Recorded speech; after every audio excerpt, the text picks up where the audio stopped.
एक ओंकार सतनाम करता पुरख निरभउ निर्वैर अकाल मूरत अजूनी सैभं गुर प्रसाद।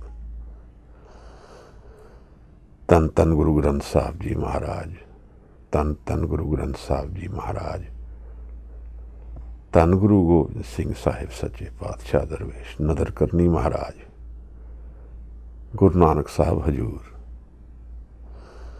हवाए बंदगी अवुर्द दर वयूद मरा, वगरना जौके चुनी आमदन नमूद मरा।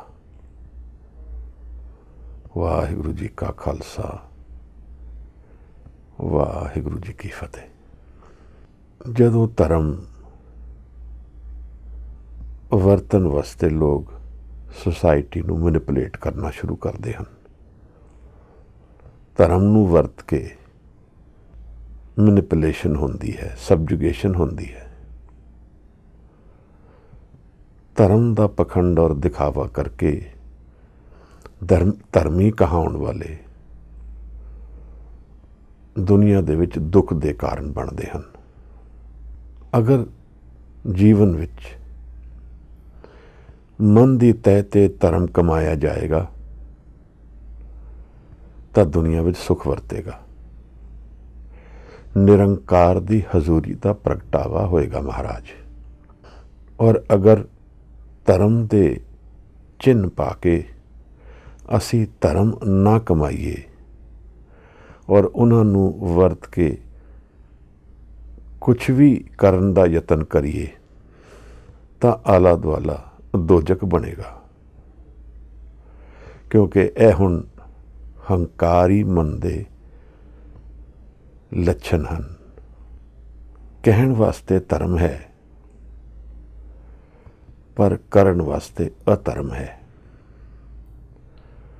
दूसरे नू या तो दबावांगे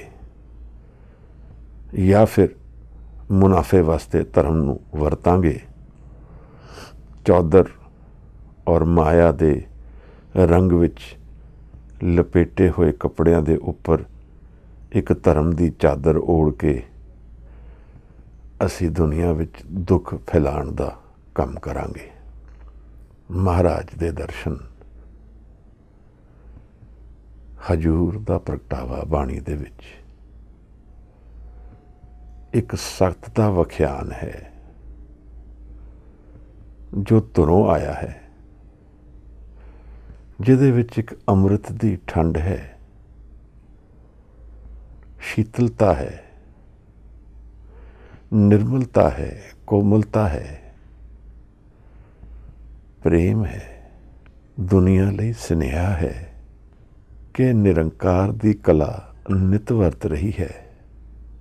केवल एक पर्दा उठाना है। हजूर आए हन। अज दी इस पौड़ी विच धर्म दी कमाई दे लक्षण दसणगे महाराज।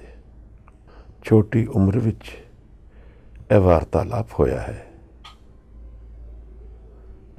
सत नूं लभण वाला, सत नूं जानन वाला झूठ कबूल नहीं कर पाएगा। अगर बुझिया होया सत मन विच हाजिर है तो उत्थे धोखे और फरेब की कोई जगह नहीं है। पर माफ करना, अज सारे ही धर्म ज़्यादातर धोखा और फरेब ही कमा रहे हैं। सिख धर्म कोई घट नहीं है।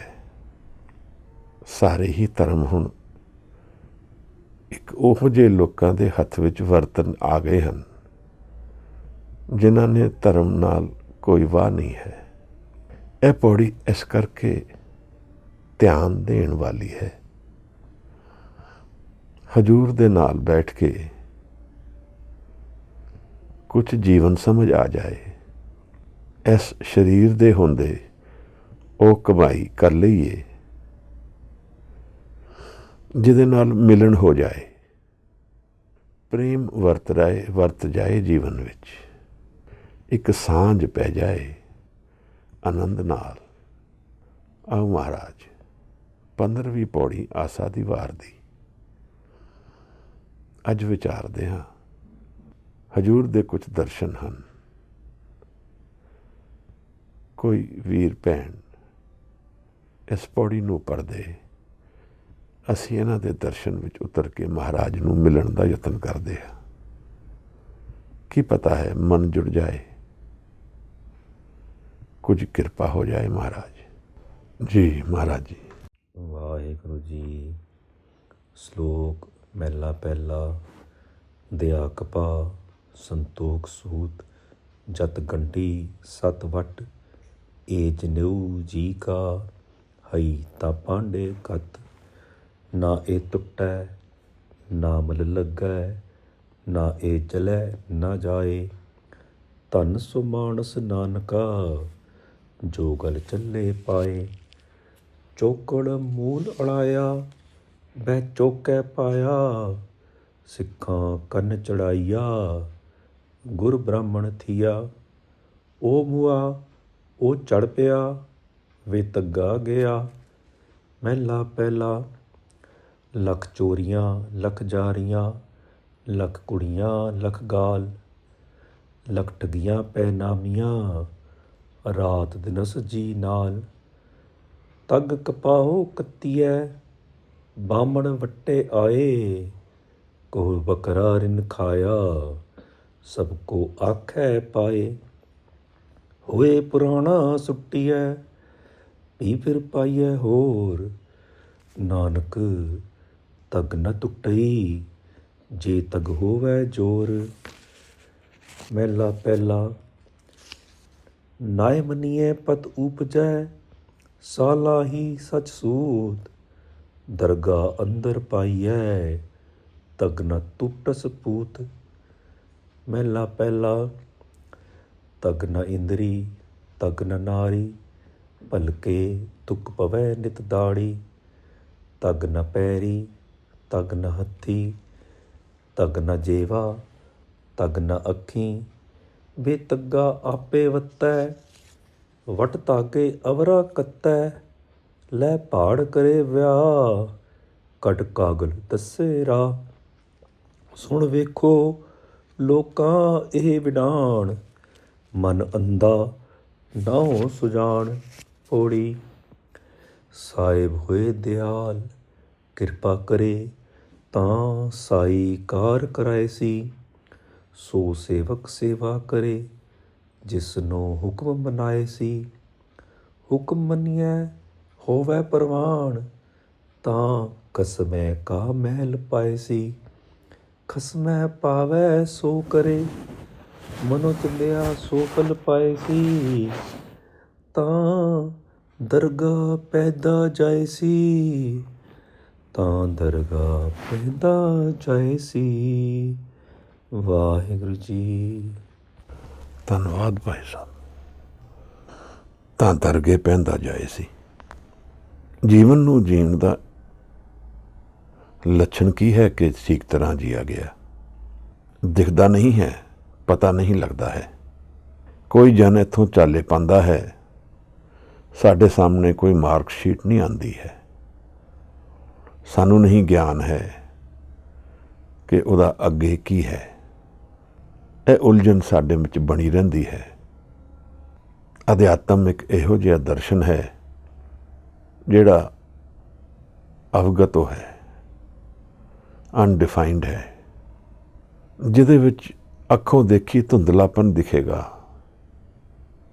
ਪਰ ਅਗਰ ਮਨ ਵਿੱਚ ਪ੍ਰੇਮ ਉਤਰੇਗਾ ਤਾਂ ਮਨ ਦੀ ਅੱਖਾਂ ਸੱਤ ਦੇਖਣਗੀਆਂ।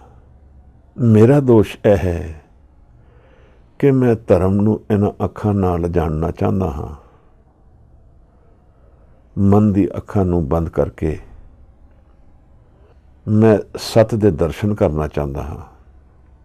ਨਿਰੰਕਾਰ ਲੋਪ ਹੈ। ਅਗਰ ਅਲੋਪ ਨਾ ਹੋਏ ਤਾਂ ਦੁਨੀਆ ਨਾ ਚੱਲ ਪਾਏ। ਜੇ ਸਾਡੇ ਕੋਲ ਹਜ਼ੂਰੀ ਸਦਾ ਰਹੇ ਤਾਂ ਸਾਡਾ ਜੀਵਨ ਬਦਲ ਜਾਏ। ਉਸ ਅਵਸਥਾ ਨੂੰ ਸੰਭਾਲਣ ਲਈ ਗਿਆਨ ਦੀ ਲੋੜ ਹੈ। ਹਉਮੈ ਦੇ ਸਾਹਮਣੇ ਹੁਕਮ ਦਾ ਟਕਰਾਵ ਤਾਂ ਹੁੰਦਾ ਹੈ ਜਦੋਂ ਹਉਮੈ ਪ੍ਰਬਲ ਹੁੰਦੀ ਹੈ, ਅਸੀਂ ਰੋਜ਼ ਹਉਮੈ ਨੂੰ ਹਾਰਦਾ ਦੇਖਦੇ ਹਾਂ, ਪਰ ਪਛਾਣ ਨਹੀਂ ਪਾਉਂਦੇ।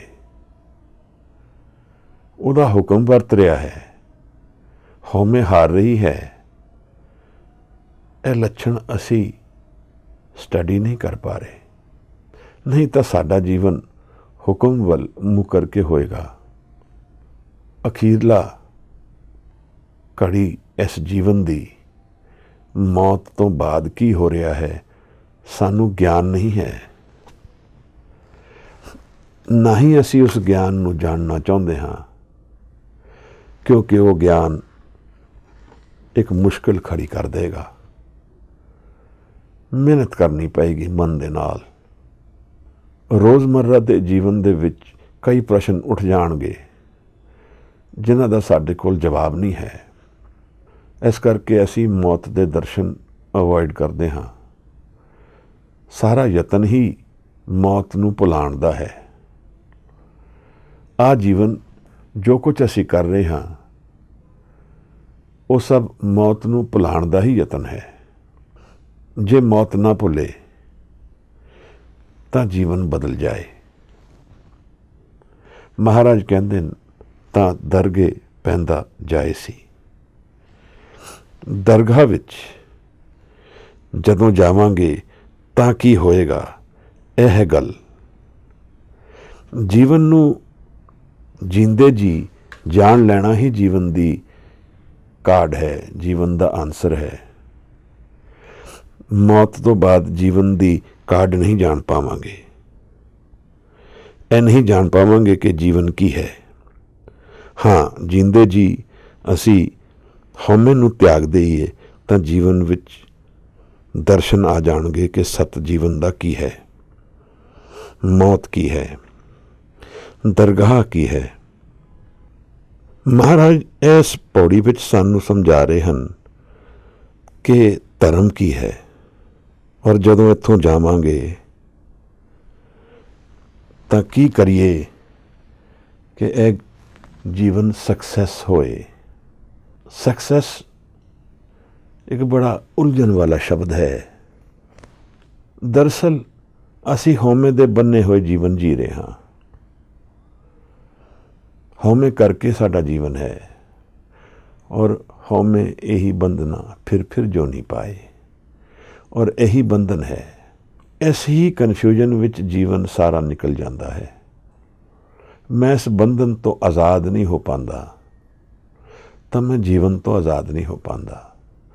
ਅਗਰ ਮੈਂ ਜੀਵਨ ਤੋਂ ਆਜ਼ਾਦ ਨਹੀਂ ਹਾਂ ਤੇ ਮੈਨੂੰ ਫਿਰ ਜੀਵਨ ਵਿੱਚ ਵਾਰ-ਵਾਰ ਆਉਣਾ ਪਏਗਾ, ਕਿਉਂਕਿ ਮੈਂ ਆਜ਼ਾਦ ਹੀ ਨਹੀਂ ਹਾਂ।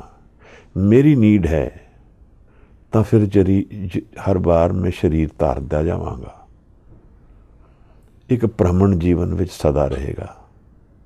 ਪਰ ਗੁਰੂ ਕਹਿ ਰਿਹਾ ਹੈ ਤਾਂ ਦਰਗੇ ਪੈਂਦਾ ਜਾਏ ਸੀ। ਦਰਗੇ ਵਿੱਚ ਮਾਣ ਕਿਸ ਨੂੰ ਮਿਲਦਾ ਹੈ? ਗੁਰੂ ਜਾਣਦਾ ਹੈ, ਗੁਰੂ ਨੂੰ ਗਿਆਨ ਹੈ। ਗੁਰੂ ਉਸ ਅਵਸਥਾ ਦਾ ਮਾਲਕ ਹੈ ਜਿਹੜਾ ਮੌਤ ਔਰ ਜੀਵਨ ਤੋਂ ਪਰੇ ਦੇ ਇੱਕ ਜੀਵਨ ਦੀ ਗੱਲ ਕਰਦਾ ਹੈ। ਇੱਕ ਇਹੋ ਜਿਹੀ ਅਵਸਥਾ ਦੀ ਗੱਲ ਕਰਦਾ ਹੈ ਜਿੱਥੇ ਵਿਗਾਸ ਹੈ ਸਦਾ ਹੀ।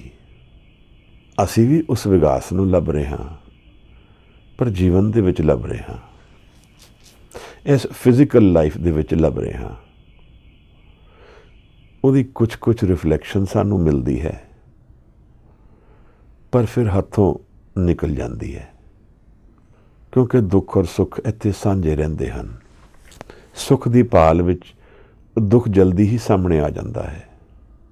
ਸਮੇਂ ਵੀ ਰਿਲੇਟਿਵ ਹੈ। ਸੁੱਖ ਦੀ ਘੜੀਆਂ ਤੇਜ਼ੀ ਨਾਲ ਚੱਲਦੀਆਂ ਹਨ, ਦੁੱਖ ਦੀ ਘੜੀ ਬਹੁਤ ਭਾਰੀ ਹੋ ਜਾਂਦੀ ਹੈ। ਜੀਵਨ ਦੀ ਇਸ ਉਲਝਣ ਵਿੱਚ ਮੈਂ ਲੱਭਦਾ ਹੀ ਰਹਿੰਦਾ ਹਾਂ ਕਿ ਇਹਦਾ ਗਿਆਨ ਕਿੱਥੇ ਹੈ। ਮਹਾਰਾਜ ਸਮਝਾ ਰਹੇ ਹਨ ਕਿ ਆਜ਼ਾਦੀ, ਜੀਵਨ ਦਾ ਸਕਸੈਸ, ਜੀਵਨ ਦੀ ਸਟੇਬਿਲਿਟੀ, ਇਸ ਭ੍ਰਮਣ ਤੋਂ ਮੁਕਤੀ, ਜੀਵਨ ਤੇ ਡਿਪੈਂਡੈਂਸ ਦੀ ਘਾਟ, ਇੰਡੀਪੈਂਡੈਂਟ ਹੋ ਜਾਣਾ, ਇਸ ਸਰੀਰ ਤੋਂ ਇੰਡੀਪੈਂਡੈਂਟ ਹੋ ਜਾਣਾ। ਔਰ ਫਿਰ ਇਸ ਹਉਮੈ ਨਾਲ ਜੁੜੇ ਸਾਰੇ ਬੰਧਨ ਹੁਕਮ ਦੇ ਵਿੱਚ ਲੀਨ ਹੋ ਜਾਣ। ਹੁਕਮ ਔਰ ਮੇਰੇ ਦੇ ਵਿੱਚ ਕੋਈ ਭੇਦ ਨਾ ਰਹਿ ਜਾਏ ਤਾਂ ਫਿਰ ਮੈਂ ਹਉਮੈ ਨਹੀਂ ਕਹਾਂਗਾ। ਨਾਨਕ ਹੁਕਮੇ ਜੇ ਬੁਝੇ ਤਾਂ ਹਉਮੈ ਕਹੇ ਨਾ ਕੋਏ। ਇਹ ਹੁਕਮ ਵਰਤ ਕਿੱਥੇ ਰਿਹਾ ਹੈ ਮਹਾਰਾਜ?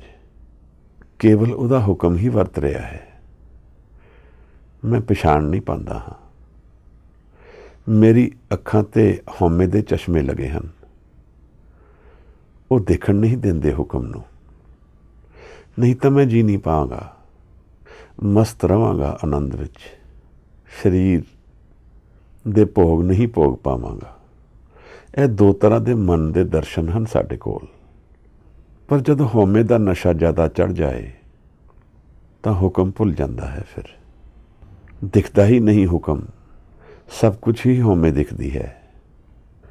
ਇਹੀ ਦੋਸ਼ ਮੇਰੇ ਮਨ ਦਾ ਹੈ, ਮੇਰਾ ਹੈ।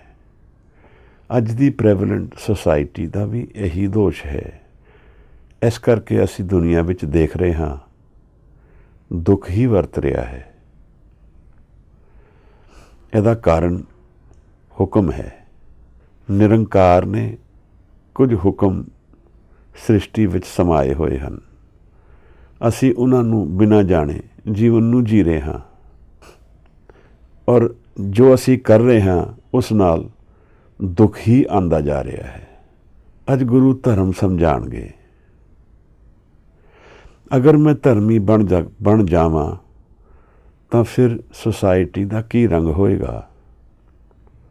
ਦੁਨੀਆ ਦਾ ਕੀ ਰੰਗ ਹੋਏਗਾ? ਮਹਾਰਾਜ ਅੱਜ ਇਸ ਪੌੜੀ ਦੇ ਵਿੱਚ ਹਜ਼ੂਰ ਦਰਸ਼ਨ ਕਰਾ ਰਹੇ ਹਨ। ਆਰੰਭ ਦੇ ਵਿੱਚ ਗੱਲ ਜਨੇਊ ਦੀ ਚੱਲੀ ਹੈ। ਛੋਟੀ ਉਮਰ ਵਿੱਚ 9 ਸਾਲ ਦੀ ਉਮਰ ਸੀ ਜਦੋਂ ਹਰਦਿਆਲ ਪੰਡਤ ਨੇ ਗੁਰੂ ਨੂੰ ਜਨੇਊ ਪਾਉਣ ਦਾ ਯਤਨ ਕੀਤਾ ਸੀ। ਸਾਹਿਬ ਨੇ ਵਾਰਤਾਲਾਪ ਕੀਤੀ, ਪੁੱਛਿਆ। ਉਸ ਤੋਂ ਬਾਅਦ ਇਹ ਵਿਚਾਰ ਪ੍ਰਗਟ ਕੀਤੇ ਹਨ। ਦੋ ਗੱਲਾਂ ਪ੍ਰਤੱਖ ਸਾਹਮਣੇ ਆਉਂਦੀਆਂ ਹਨ। ਗੁਰਮਤਿ ਵਿੱਚ ਮੁੱਲ ਉਸ ਚੀਜ਼ ਦਾ ਹੈ ਜੋ ਮੌਤ ਮੇਰੇ ਤੋਂ ਨਹੀਂ ਲੈ ਪਾਏਗੀ। ਜਿਹੜੀ ਚੀਜ਼ ਮੌਤ ਲੈ ਜਾਏਗੀ ਉਹ ਤਾਂ ਚਿੰਨ੍ਹ ਹੀ ਹੈ। ਫਿਰ ਉਸ ਚਿੰਨ੍ਹ ਦਾ ਆਧਾਰ ਬਣਾਉਣਾ ਪਏਗਾ। ਅਗਰ ਉਹਦਾ ਆਧਾਰ ਨਹੀਂ ਹੈ ਤਾਂ ਉਹ ਕੇਵਲ ਇੱਕ ਚਿੰਨ੍ਹ ਹੀ ਬਣ ਕੇ ਰਹਿ ਜਾਏਗਾ। ਜਨੇਊ ਦੇ ਪਿੱਛੇ ਕੀ ਆਈਡੀਓਲੋਜੀ ਹੈ, ਕੀ ਥਿੰਕਿੰਗ ਹੈ, ਮੈਂ ਉਹਦੇ ਵਿੱਚ ਨਹੀਂ ਜਾਂਦਾ ਹਾਂ, ਕਿਉਂਕਿ ਦਰਅਸਲ ਉਹ ਹੈ ਹੀ ਸੁਸਾਇਟੀ ਨੂੰ ਡਿਵਾਈਡ ਕਰਨ ਲਈ। ਪਰ ਅਗਰ ਨਾਮ ਆਧਾਰ ਨਹੀਂ ਹੈ ਤਾਂ ਗੁਰੂ ਸਾਹਿਬ ਨੇ ਆਸਾ ਦੀ ਵਾਰ ਵਿੱਚ ਹੀ ਸਾਨੂੰ ਸਮਝਾਇਆ ਹੈ, ਨਾਨਕ ਸੱਚੇ ਨਾਮ ਬਿਨ ਕਿਆ ਟਿੱਕਾ ਕਿਆ ਤਗ। ਬਿਨਾਂ ਨਾਮ ਦੇ ਇਹ ਚਿੰਨ੍ਹ ਕਿਸ ਵੈਲਿਊ ਦੇ ਰਹਿ ਗਏ ਹਨ? ਮਹਾਰਾਜ ਨੇ ਬਚਨ ਕੀਤੇ ਹਨ, ਦਇਆ ਕਪਾ ਸੰਤੋਖ ਸੂਤ ਜਤ ਗੰਢੀ ਸਤਵਟ। ਦਇਆ ਔਰ ਧਰਮ ਦਾ ਬਹੁਤ ਗਹਿਨ ਰਿਲੇਸ਼ਨਸ਼ਿਪ ਹੈ। ਮਹਾਰਾਜ ਕਹਿੰਦੇ ਹਨ ਕਿ ਇਹੋ ਜਿਹਾ ਜਨੇਊ ਹੋਏ ਜਿਹਦੇ ਵਿੱਚ ਦਇਆ ਕਪਾਹ ਹੋਏ, ਕਾਟਨ ਹੋਏ, ਸੰਤੋਖ ਉਹਦੀ ਸੁੱਤ ਹੋਏ। ਸੰਤੋਖ ਨਾਲ ਉਹ ਧਾਗਾ ਬਣਾਇਆ ਜਾਏ ਔਰ ਯਤਨ ਨਾਲ, ਜਤ ਕਰਨ ਨਾਲ ਉਹਨੂੰ ਗੰਢਿਆ ਜਾਏ ਤਾਂ ਇਹ ਸੱਚ ਦਾ ਜਨੇਊ ਬਣੇਗਾ।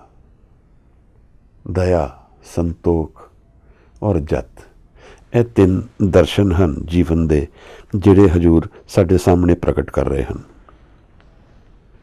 ਦਇਆ ਨਾਲ ਜੀਵਨ ਹੈ ਮਹਾਰਾਜ। ਦਇਆ ਨਾਲ ਨਾਮ ਮਿਲਦਾ ਹੈ। ਦਇਆ ਨਾਲ ਹੀ ਹਉਮੈ ਗਿਰਦੀ ਹੈ। ਦਇਆ ਨਾਲ ਹੀ ਮਿਲਣ ਹੁੰਦਾ ਹੈ, ਮੇਰੇ ਕਰਨ ਨਾਲ ਨਹੀਂ ਹੈ। ਤਾਂ ਆਧਾਰ ਉਸ ਅਧਿਆਤਮ ਦਾ ਜਿਸ ਨੂੰ ਅਸੀਂ ਲੱਭਦੇ ਹਾਂ ਦਇਆ ਹੈ। ਹਮ ਕੀਰੇ ਕਿਰਮ ਸਤਿਗੁਰ ਸਰਨਾਈ ਕਰ ਦਇਆ ਨਾਮ ਪ੍ਰਗਾਸ। ਸਤ ਸੰਤੋਖ ਦਇਆ ਕਮਾਵੇ ਇਹ ਕਰਨੀ ਸਾਰ। ਸਤ, ਸੰਤੋਖ ਔਰ ਦਇਆ, ਇਹਨਾਂ ਨੂੰ ਕਮਾ ਲਈਏ। ਇਹ ਕਰਨੀ ਦੀ ਸਾਰ ਹੈ, ਨਿਚੋੜ ਹੈ ਜੀਵਨ ਦਾ, ਫੰਡਾਮੈਂਟਲ ਹੈ ਜੀਵਨ ਤੇ। ਇੱਕ ਤੱਤ ਗਿਆਨ ਹੈ ਜੀਵਨ ਬਾਰੇ, ਉਹ ਕਿਹਦੇ ਕੋਲ ਹੈ? ਤੱਤ ਯਾਨੀ what is at the root of life, what is the absolute reality of life। ਜੀਵਨ ਦੇ ਉਹ ਦਰਸ਼ਨ ਜਿਹੜੇ ਜੀਵਨ ਦੇ ਸਾਰੇ ਭੇਦ ਖੋਲ੍ਹਦੇ। ਹਰਦਿਆਲ ਪੰਡਤ ਮਹਾਰਾਜ ਦੇ ਸਾਹਮਣੇ ਬੈਠਾ ਹੈ। ਗੁਰੂ ਸਾਹਿਬ ਤੱਤ ਗਿਆਨ ਦੇ ਗਿਆਤਾ ਹਨ, ਜਾਣਕਾਰ ਹਨ। ਜੀਵਨ ਨੂੰ ਮਹਾਰਾਜ ਜਾਣਦੇ ਹਨ। ਹਰਦਿਆਲ ਕੇਵਲ ਇੱਕ ਦਿਖਾਵੀ ਸੋਸ਼ਲ ਸਿਸਟਮ ਦਾ ਸਲੇਵ ਹੈ। ਦੁਨੀਆ ਵਿੱਚ ਬਹੁਤ ਫਰਕ ਹੈ ਦੋਨਾਂ ਵਿੱਚ। ਤੱਤ ਪਛਾਣੇ ਸੋ ਪੰਡਤ ਹੋਏ। ਅਸਲ ਪੰਡਤ ਉਹ ਹੈ ਜਿਹੜਾ ਜੀਵਨ ਦਾ ਤੱਤ ਜਾਣਦਾ ਹੈ। ਮਹਾਰਾਜ ਸਾਨੂੰ ਅੱਜ ਇੱਕ ਦਰਸ਼ਨ ਕਰਾ ਰਹੇ ਹਨ ਜੀਵਨ ਬਾਰੇ, ਜਿਹੜੇ ਮਨ ਦੇ ਵਿੱਚ ਬੀਜ ਰੱਖਦੇ ਹਨ। ਗੁਰੂ ਮਹਾਰਾਜ ਨੇ ਸਾਨੂੰ ਪ੍ਰੇਰਿਆ ਹੈ ਸਦਾ ਹੀ ਧਰਮ ਨੂੰ ਮਨ ਵਿੱਚ ਕਮਾਉਣਾ ਹੈ। ਔਰ ਫਿਰ ਜਦੋਂ ਮਨ ਵਿੱਚ ਕਮਾਇਆ ਜਾਏਗਾ, ਫਿਰ ਉਹਦੇ ਨਾਲ ਮੇਰੇ ਕਰਮ ਬਦਲੀ ਹੋਣਗੇ, ਮੇਰੇ ਦਰਸ਼ਨ ਬਦਲੀ ਹੋਣਗੇ, ਮੇਰੇ ਮਨ ਦੇ ਵਿੱਚ ਰੋਗ ਹਟਣਗੇ। ਅੱਜ ਸਾਈਕੋਲੋਜੀ ਮੰਨਦੀ ਹੈ ਕਿ ਅਸੀਂ ਸਾਰੇ ਰੋਗੀ ਹਾਂ। ਕੋਈ ਵੀ ਇਨਸਾਨ ਨਹੀਂ ਹੈ ਜਿਹਦੇ ਕੋਲ ਕੁਛ ਨਾ ਕੁਛ ਮੈਂਟਲ ਰੋਗ ਨਹੀਂ ਹੈ। ਕੋਈ ਨਾ ਕੋਈ ਇਸ਼ੂ ਸਾਰਿਆਂ ਦੇ ਵਿੱਚ ਹੈ। ਅਸੀਂ ਮੈਨੇਜ ਕਰਕੇ ਜੀਵਨ ਜੀਂਦੇ ਹਾਂ, ਪਰ ਮਨ ਦੇ ਰੋਗ ਹਰ ਇੱਕ ਦੇ ਵਿੱਚ ਹਨ। ਇੱਕ ਰੋਗ ਜੋ ਉੱਤਮ ਹੈ ਮਨ ਵਿੱਚ, ਉਹ ਹੈ ਹਉਮੈ। ਹਉਮੈ ਦੀਰਘ ਰੋਗ ਹੈ, दारू ਵੀ ਇਸਮਾ ਹੈ। ਮਹਾਰਾਜ ਕਹਿੰਦੇ ਹਨ ਕਿ ਇਸ ਰੋਗ ਨੂੰ ਅਗਰ ਨਹੀਂ ਹਟਾਵਾਂਗੇ ਤਾਂ ਫਿਰ ਰੋਗ ਨਾਲ ਹੀ ਜੀ ਰਿਹਾ ਹੈ। ਨਾਲ ਇਹ ਵੀ ਸਮਝਾ ਰਹੇ ਹਨ ਕਿ ਜਦੋਂ ਇਹ ਹਉਮੈ ਗਿਰੇਗੀ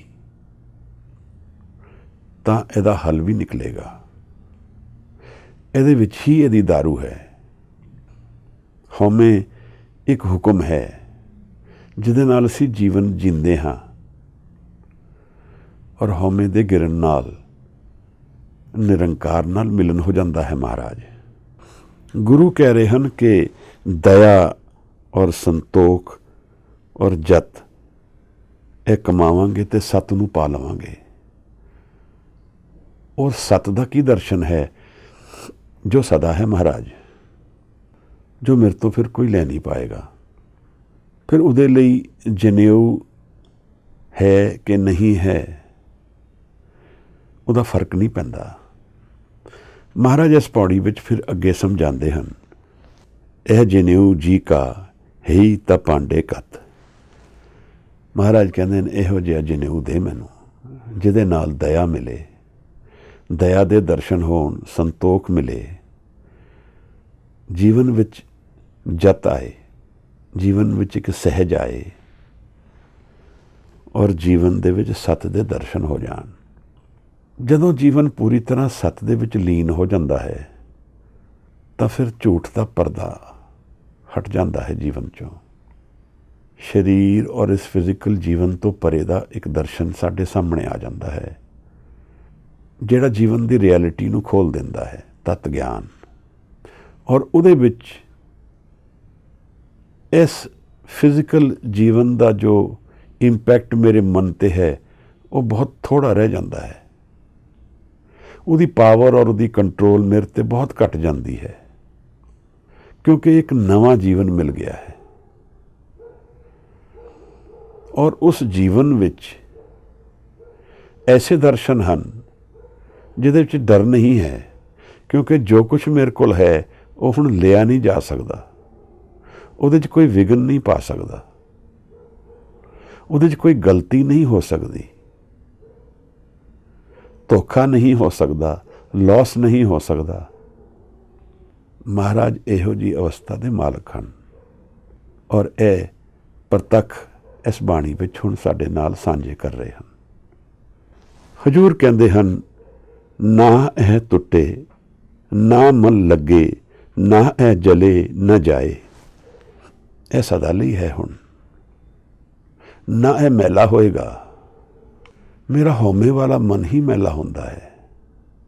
ਹੁਕਮ ਵਿੱਚ ਕੋਈ ਮੈਲ ਨਹੀਂ ਹੈ, ਸਹਿਜ ਵਿੱਚ ਕੋਈ ਮੈਲ ਨਹੀਂ ਹੈ, ਨਾਮ ਵਿੱਚ ਕੋਈ ਮੈਲ ਨਹੀਂ ਹੈ, ਕਿਉਂਕਿ ਉਹ ਮੇਰੀ ਅਵਸਥਾ ਨਹੀਂ ਹੈ, ਉਹ ਮੇਰੀ ਬਣਾਈ ਨਹੀਂ ਬਣੀ ਹੈ। ਉਹ ਤਾਂ ਹੈ ਸ੍ਰਿਸ਼ਟੀ ਦੇ ਆਧਾਰ ਦੇ ਵਿੱਚ ਹੈ, ਫਾਊਂਡੇਸ਼ਨ ਆਫ ਲਾਈਫ ਹੈ। ਉਹ ਨਿਰੰਕਾਰ ਦੇ ਦਰਸ਼ਨ ਹਨ ਮਹਾਰਾਜ। ਜੋ ਕੁਝ ਮੈਂ ਬਣਾਵਾਂਗਾ ਉਹ ਇੰਪਰਫੈਕਟ ਹੈ। ਇਸੇ ਲਈ ਆਰਟ ਉਤਪੰਨ ਹੁੰਦੀ ਹੈ ਜੀਵਨ ਵਿੱਚ, ਕਿਉਂਕਿ ਸਾਡੀ ਪਰਫੈਕਸ਼ਨ ਦੀ ਪਾਲ ਇੱਕ ਡੈਡ ਐਂਡ ਮੀਟ ਕਰ ਜਾਂਦੀ ਹੈ। ਫਿਰ ਅਸੀਂ ਅਨਡਿਫਾਈਨਡ ਵੱਲ ਜਾਣਾ ਸ਼ੁਰੂ ਹੋ ਜਾਂਦੇ ਹਾਂ। ਮਨ ਦੀ ਉਹਨਾਂ ਲਹਿਰਾਂ ਨੂੰ ਖੋਲ੍ਹਣਾ ਸ਼ੁਰੂ ਕਰ ਦਿੰਦੇ ਹਾਂ ਜਿੱਥੋਂ ਸਾਨੂੰ ਕੁਝ ਝਲਕ ਮਿਲਦੀ ਹੈ ਮੇਰੇ ਬਿਯੋਂਡ ਦੀ। ਰੈਵਲੇਸ਼ਨ ਆਉਂਦੀ ਹੈ ਮਨ ਵਿੱਚ। ਇੱਥੇ ਆਰਟ ਬਣਦੀ ਹੈ। ਫਿਰ ਤਾਂ ਇਹਦਾ ਮੁੱਲ ਹੈ ਜੀਵਨ ਵਿੱਚ। ਕਿਉਂ ਹੈ ਮੁੱਲ? ਕਿਉਂਕਿ ਇਹ ਡਿਫਾਈਨਡ ਤੋਂ ਪਰੇ ਹੈ। ਇਹਦੇ ਵਿੱਚ ਰੈਵਲੇਸ਼ਨ ਹੈ। ਜਿਹੜਾ ਆਰਟਿਸਟ ਜਿਤਨਾ ਨੈਚੁਰਲ ਹੋ ਜਾਂਦਾ ਹੈ ਉਹ ਉਤਨਾ ਮੁੱਲਵਾਨ ਹੋ ਜਾਂਦਾ ਹੈ। ਜਿਹਦੇ 'ਚ ਹਉਮੈ ਘਟ ਜਾਂਦੀ ਹੈ ਉਤਨੀ ਉਹਦੀ ਆਰਟ ਵਿੱਚ ਨਿਖਾਰ ਆ ਜਾਂਦਾ ਹੈ। ਮਹਾਰਾਜ ਸਾਨੂੰ ਸਮਝਾ ਰਹੇ ਹਨ ਕਿ ਨਾ ਤਾਂ ਇਹ ਜਿਹੜਾ ਜਨੇਊ ਸੱਤ ਵਾਲਾ ਹੈ ਨਾ ਤਾਂ ਟੁੱਟੇਗਾ, ਨਾ ਇਹ ਮੈਲਾ ਹੋਏਗਾ, ਨਾ ਇਹ ਜਲੇਗਾ, ਨਾ ਇਹ ਕਿਧਰੇ ਜਾਏਗਾ। ਇਹ ਸਦਾ ਲਈ ਹੈ ਹੁਣ। ਔਰ ਗੁਰਮਤ ਉਸ ਨੂੰ ਹੀਰਾ ਸਮਝਦੀ ਹੈ ਜੀਵਨ ਦਾ, ਜੋ ਸਦਾ ਲਈ ਹੈ। ਬਾਕੀ ਸਭ ਕੌਡੀ ਹੈ। ਮੇਰੇ ਜੀਵਨ ਦਾ ਆਧਾਰ ਅਗਰ ਉਹ ਹੈ ਤਾਂ ਮੇਰਾ ਜੀਵਨ ਵੀ ਰਾਖ ਹੈ। ਔਰ ਉਸ ਤੋਂ ਪਰੇ ਦਾ ਜੀਵਨ ਅਗਰ ਕਿਸੇ ਨੇ ਪਾ ਲਿਆ ਦਇਆ ਨਾਲ ਤਾਂ ਉਹਨੂੰ ਹੀਰਾ ਮਿਲ ਗਿਆ ਜੀਵਨ ਦਾ, ਸੱਚ ਮਿਲ ਗਿਆ। ਗੁਰੂ ਕਹਿ ਰਹੇ ਹਨ, ਸਾਚ ਵਖਰ ਕੇ ਹਮ ਬਣ ਜਾ ਰਹੇ।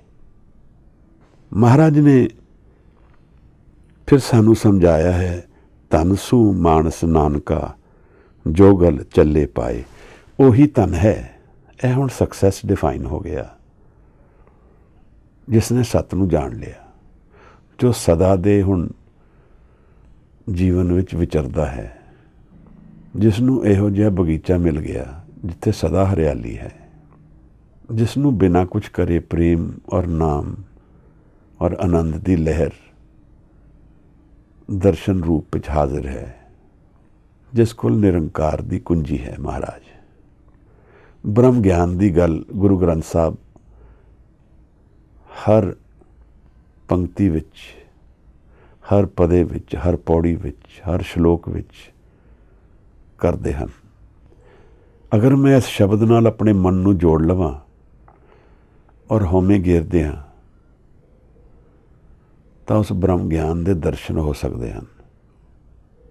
ਅਸੀਂ ਲੱਭ ਉਸ ਨੂੰ ਹੀ ਰਹੇ ਹਾਂ। ਸਾਨੂੰ ਇਹ ਵੀ ਗਿਆਨ ਨਹੀਂ ਹੈ ਅਸੀਂ ਲੱਭ ਕੀ ਰਹੇ ਹਾਂ। ਉਸੀ ਆਨੰਦ ਦੀ ਪਾਲ ਵਿੱਚ ਸਾਰਾ ਜੀਵਨ ਨਿਕਲ ਜਾਂਦਾ ਹੈ। ਪਹਿਲੇ ਅਸੀਂ ਆਪਣੀ ਪੜ੍ਹਾਈ ਵਿੱਚ ਸੋਚਦੇ ਹਾਂ ਆਨੰਦ ਦੀ ਪ੍ਰਾਪਤੀ ਔਰ ਸਕਸੈਸ ਹੋ ਜਾਏਗਾ, ਫਿਰ ਪਰਿਵਾਰ ਦੇ ਵਿੱਚ, ਫਿਰ ਮਿੱਤਰਾਂ ਦੇ ਵਿੱਚ, ਫਿਰ ਸੁਸਾਇਟੀ ਦੇ ਵਿੱਚ, ਫਿਰ ਕਾਰੋਬਾਰ ਦੇ ਵਿੱਚ, ਫਿਰ ਸਾਰੇ ਜੀਵਨ ਦੇ ਵਿੱਚ ਹੀ ਅਸੀਂ ਐਫਰਟ ਇਹੀ ਕਰਦੇ ਹਾਂ ਹਮੇਸ਼ਾ ਹੀ। ਦੁੱਖ ਕੋ ਮੰਗੇ ਸਭ ਕੋ ਦੁੱਖ ਨਾ ਮੰਗੇ ਕੋਈ, ਸੂਖੇ ਕੋ ਦੁੱਖ ਅਗਲਾ ਮਨ ਮੁਖ ਬੂਝ ਨਾ ਹੋਏ। ਜਿਹਦੇ ਕੋਲ ਸੁੱਖ ਹੈ ਉਹਨੂੰ ਹੁਣ ਦੁੱਖ ਮਿਲਣ ਵਾਲਾ ਹੈ। ਮਨਮੁਖ ਹੈ, ਨਹੀਂ ਜਾਣ ਪਾ ਰਿਹਾ। ਮਹਾਰਾਜ ਦੀ ਇਹ ਹੁਣ ਸਦਾ ਵਾਲੀ ਗੱਲ ਨੂੰ ਅਸੀਂ ਮਨ ਵਿੱਚ ਬਿਠਾਈਏ ਤਾਂ ਸ਼ਾਇਦ ਅਸੀਂ ਜਾਣ ਪਾਵਾਂਗੇ ਕਿ ਜੀਵਨ ਦਰਅਸਲ ਕੀ ਹੈ। ਮੈਂ ਸੋਚਦਾ ਕੀ ਹਾਂ ਜੀਵਨ ਬਾਰੇ ਔਰ ਦਰਅਸਲ ਜੀਵਨ ਕੀ ਹੈ। ਧਨ ਸੂ ਮਾਨਸ ਨਾਨਕਾ ਜੋ ਗਲ ਚੱਲੇ ਪਾਏ। ਜਿਹਦੇ ਗਲੇ ਵਿੱਚ ਹੈ ਇਹੋ ਜਿਹਾ ਜਨੇਊ ਪੈ ਗਿਆ ਉਹ ਧਨ ਹੈ ਮਹਾਰਾਜ। ਉਹ ਫਿਰ ਜਦੋਂ ਇੱਥੋਂ ਜਾਏਗਾ ਤਾਂ ਵੀ ਆਜ਼ਾਦ ਹੈ, ਜੀਏਗਾ ਤਾਂ ਵੀ ਆਜ਼ਾਦ ਹੈ ਮਹਾਰਾਜ। ਉਸ 'ਤੇ ਫਿਜ਼ੀਕਲ ਦਾ ਹੁਣ ਕੰਟਰੋਲ ਨਹੀਂ ਹੈ, ਤਾਂ ਉਹਦੇ ਲੱਛਣ ਸਾਨੂੰ ਫਿਰ ਕਈ ਵਾਰ ਦਿਖਦੇ ਹਨ। ਭਾਈ ਮਤੀ ਦਾਸ ਚੌਕ 'ਤੇ ਦਿਖਦੇ ਹਨ, ਭਾਈ ਮਨੀ ਸਿੰਘ ਜੀ ਦੇ ਦਰਸ਼ਨ ਵਿੱਚ ਦਿਖਦੇ ਹਨ। ਇਹ ਨਾਮ ਦਾ ਫਿਜ਼ੀਕਲ ਪ੍ਰਗਟਾਵਾ ਹੈ। ਨਾਮ ਦੀ ਕਮਾਈ ਜਦੋਂ ਲਹੂ ਦੇ ਨਾਲ ਪ੍ਰਗਟ ਹੋ ਗਈ ਤਾਂ ਅੱਖੋਂ ਦੇਖੀ ਦਿਖ ਗਿਆ ਕਿ ਨਾਮ ਦੀ ਪਾਵਰ ਕਿਤਨੀ ਹੈ। ਤਾਂ ਅਸੀਂ ਅਚੰਭੇ ਵਿੱਚ ਰਹਿ ਜਾਂਦੇ ਹਾਂ। ਨਾਮ ਨੇ ਜਦ ਮੈਨੂੰ ਮੁਕਤ ਕਰ ਦਿੱਤਾ ਤਾਂ ਸਰੀਰ ਤੋਂ ਵੀ ਮੁਕਤ ਹੋ ਗਿਆ ਮਹਾਰਾਜ। ਕੋਈ ਸਰੀਰ ਹੈ ਕਿ ਨਹੀਂ ਹੈ, ਮੇਰੇ ਹੋਣ ਦਾ ਉਸ 'ਤੇ ਕੋਈ ਅਕਸ ਨਹੀਂ ਹੈ। ਹੁਣ ਆਜ਼ਾਦ ਹੈ ਇਨਸਾਨ। ਮਹਾਰਾਜ ਉਸ ਉਡਾਰੀ ਵਿੱਚ ਸਾਨੂੰ ਲਿਜਾ ਰਹੇ ਹਨ। ਚੌਕੜ ਮੂਲ ਅਣਾਇਆ ਬਹੁਤ ਚੌਕੇ ਪਾਇਆ। ਮਹਾਰਾਜ ਕਹਿੰਦੇ ਨੇ ਧਾਗਾ ਖਰੀਦਿਆ, ਮੁੱਲ ਖਰੀਦਿਆ, ਅਣਾਇਆ, ਚੌਕੇ 'ਤੇ ਬੈਠ ਕੇ ਉਸ ਨੂੰ ਪਾਇਆ। ਹੁਣ ਗੁਰੂ ਕਹਿ ਰਹੇ ਹਨ ਕਿ ਇਹ ਗੱਲ ਤਾਂ ਸਪਿਰਿਚੁਅਲਿਟੀ ਦੀ ਹੈ, ਤੂੰ ਉਸ ਨੂੰ ਕਿਸ ਲੈਵਲ 'ਤੇ ਲੈ ਆਇਆ ਜਰਾ ਸਮਝ ਲਈਏ। ਅਸੀਂ ਧਾਗੇ ਨੂੰ ਖਰੀਦਿਆ ਔਰ ਉਸ ਨੂੰ ਚੌਕੇ 'ਤੇ ਬਹਿ ਕੇ ਅਸੀਂ ਪੰਡਤ ਨੇ ਉਸ ਨੂੰ ਧਾਗਾ ਆਪਣਾ ਜਨੇਊ ਬਣਾ ਲਿਆ। ਸਿੱਖਾਂ ਕਰਨ ਚੜਾਇਆ, ਗੁਰ ਬ੍ਰਾਹਮਣ ਥੀਆ। ਫਿਰ ਸਿੱਖਿਆ ਦਿੱਤੀ ਕੰਨ ਦੇ ਵਿੱਚ ਔਰ ਬ੍ਰਾਹਮਣ ਹੁਣ ਗੁਰੂ ਹੋ ਗਿਆ। ਇਸੇ ਤਰ੍ਹਾਂ ਅਸੀਂ ਧਰਮ ਨੂੰ ਜਾਣ ਰਹੇ ਹਾਂ। ਜਰਾ ਦੇਖੀਏ ਆਲੇ ਦੁਆਲੇ ਜਿਨ੍ਹਾਂ ਲੋਕਾਂ ਨੂੰ ਅਸੀਂ ਗੁਰੂ ਬਣਾ ਕੇ ਪੂਜ ਰਹੇ ਹਾਂ, ਉਹਨਾਂ ਦੀ ਰਿਐਲਿਟੀ ਕੀ ਹੈ? ਬਸ ਇਹੀ ਗੱਲ ਹੈ। ਕੋਈ ਇੱਕ ਸਿੰਬੋਲਿਕ ਜਿਹਾ ਫੰਕਸ਼ਨ ਕਰ ਲਿਆ, ਉਹਦੇ ਵਿੱਚ ਇਨਸਾਨ ਗੁਰੂ ਬਣ ਗਿਆ। ਉਹਦੇ ਲੱਛਣ ਕੀ ਨੇ ਉਹ ਅਸੀਂ ਜਾਣਦੇ ਨਹੀਂ, ਵਿਚਾਰਦੇ ਨਹੀਂ। ਪਰ ਗੁਰੂ ਕਹਿ ਰਹੇ ਹੈ, ਉਹ ਮੂੰਹਾਂ ਉਹ ਝੜ ਪਿਆ ਵੇ ਤੱਗਾ ਗਿਆ। ਫਿਰ ਜਦੋਂ ਮਰਿਆ ਤਾਂ ਉਹ ਝੜ ਗਿਆ ਜਨੇਊ। ਯਾਨੀ ਗੱਲ ਕੀ ਹੈ ਕਿ ਕਮਾਈ ਜੀਵਨ ਦੇ ਵਿੱਚ ਉਹ ਹੈ ਜੋ ਜੀਵਨ ਦੇ ਨਾਲ ਜੀਵਨ ਦੇ ਪਾਰ ਜਾਏ। ਅਗਰ ਉਹ ਕਮਾਈ ਜੀਵਨ ਦੇ ਪਾਰ ਨਹੀਂ ਗਈ ਤਾਂ ਉਹਦਾ ਕੋਈ ਮੁੱਲ ਨਹੀਂ ਹੈ। ਫਿਰ ਉਹ ਕਰਮਾਂ ਦੇ ਹੁਕਮ ਵਿੱਚ ਜੀਵਨ ਇੱਕ ਪਿਸਣਾ ਪਿਸ ਰਿਹਾ ਹੈ। ਦੁੱਖ ਔਰ ਸੁੱਖ ਦੇ ਗੇੜ ਵਿੱਚ ਸਦਾ ਹੀ ਘੁੰਮਦਾ ਰਹੇਗਾ ਇਨਸਾਨ।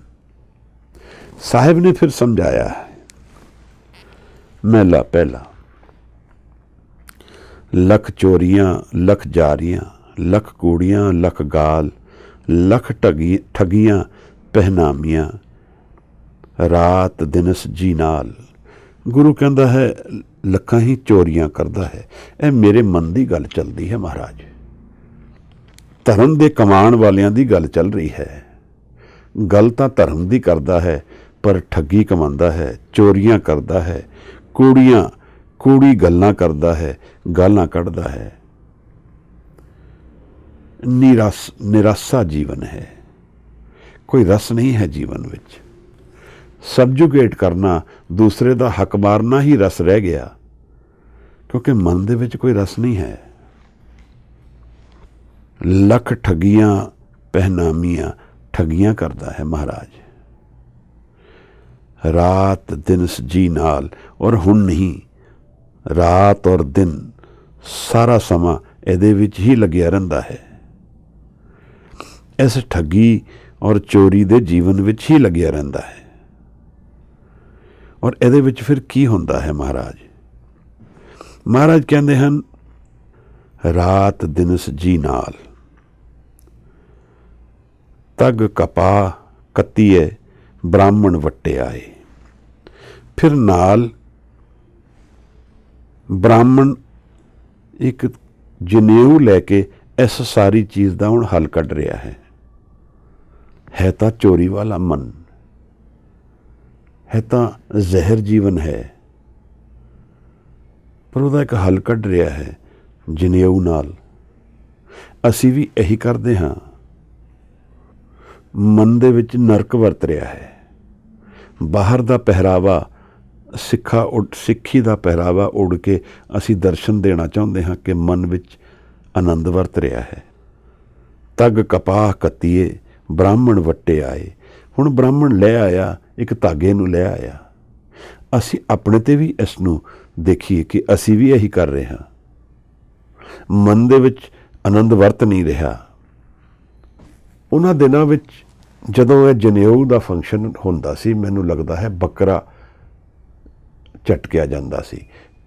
ਕਹੋ ਬ੍ਰਾਹਮਣ ਕਹੋ ਬੱਕਰਾ ਰਿੰਨ ਖਾਇਆ, ਸਭ ਕੋ ਆਖੇ ਪਾਏ।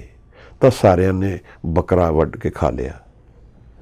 ਹੋਏ ਪੁਰਾਣਾ ਸੁੱਟੀਏ ਵੀ ਫਿਰ ਪਾਈਏ ਹੋਰ।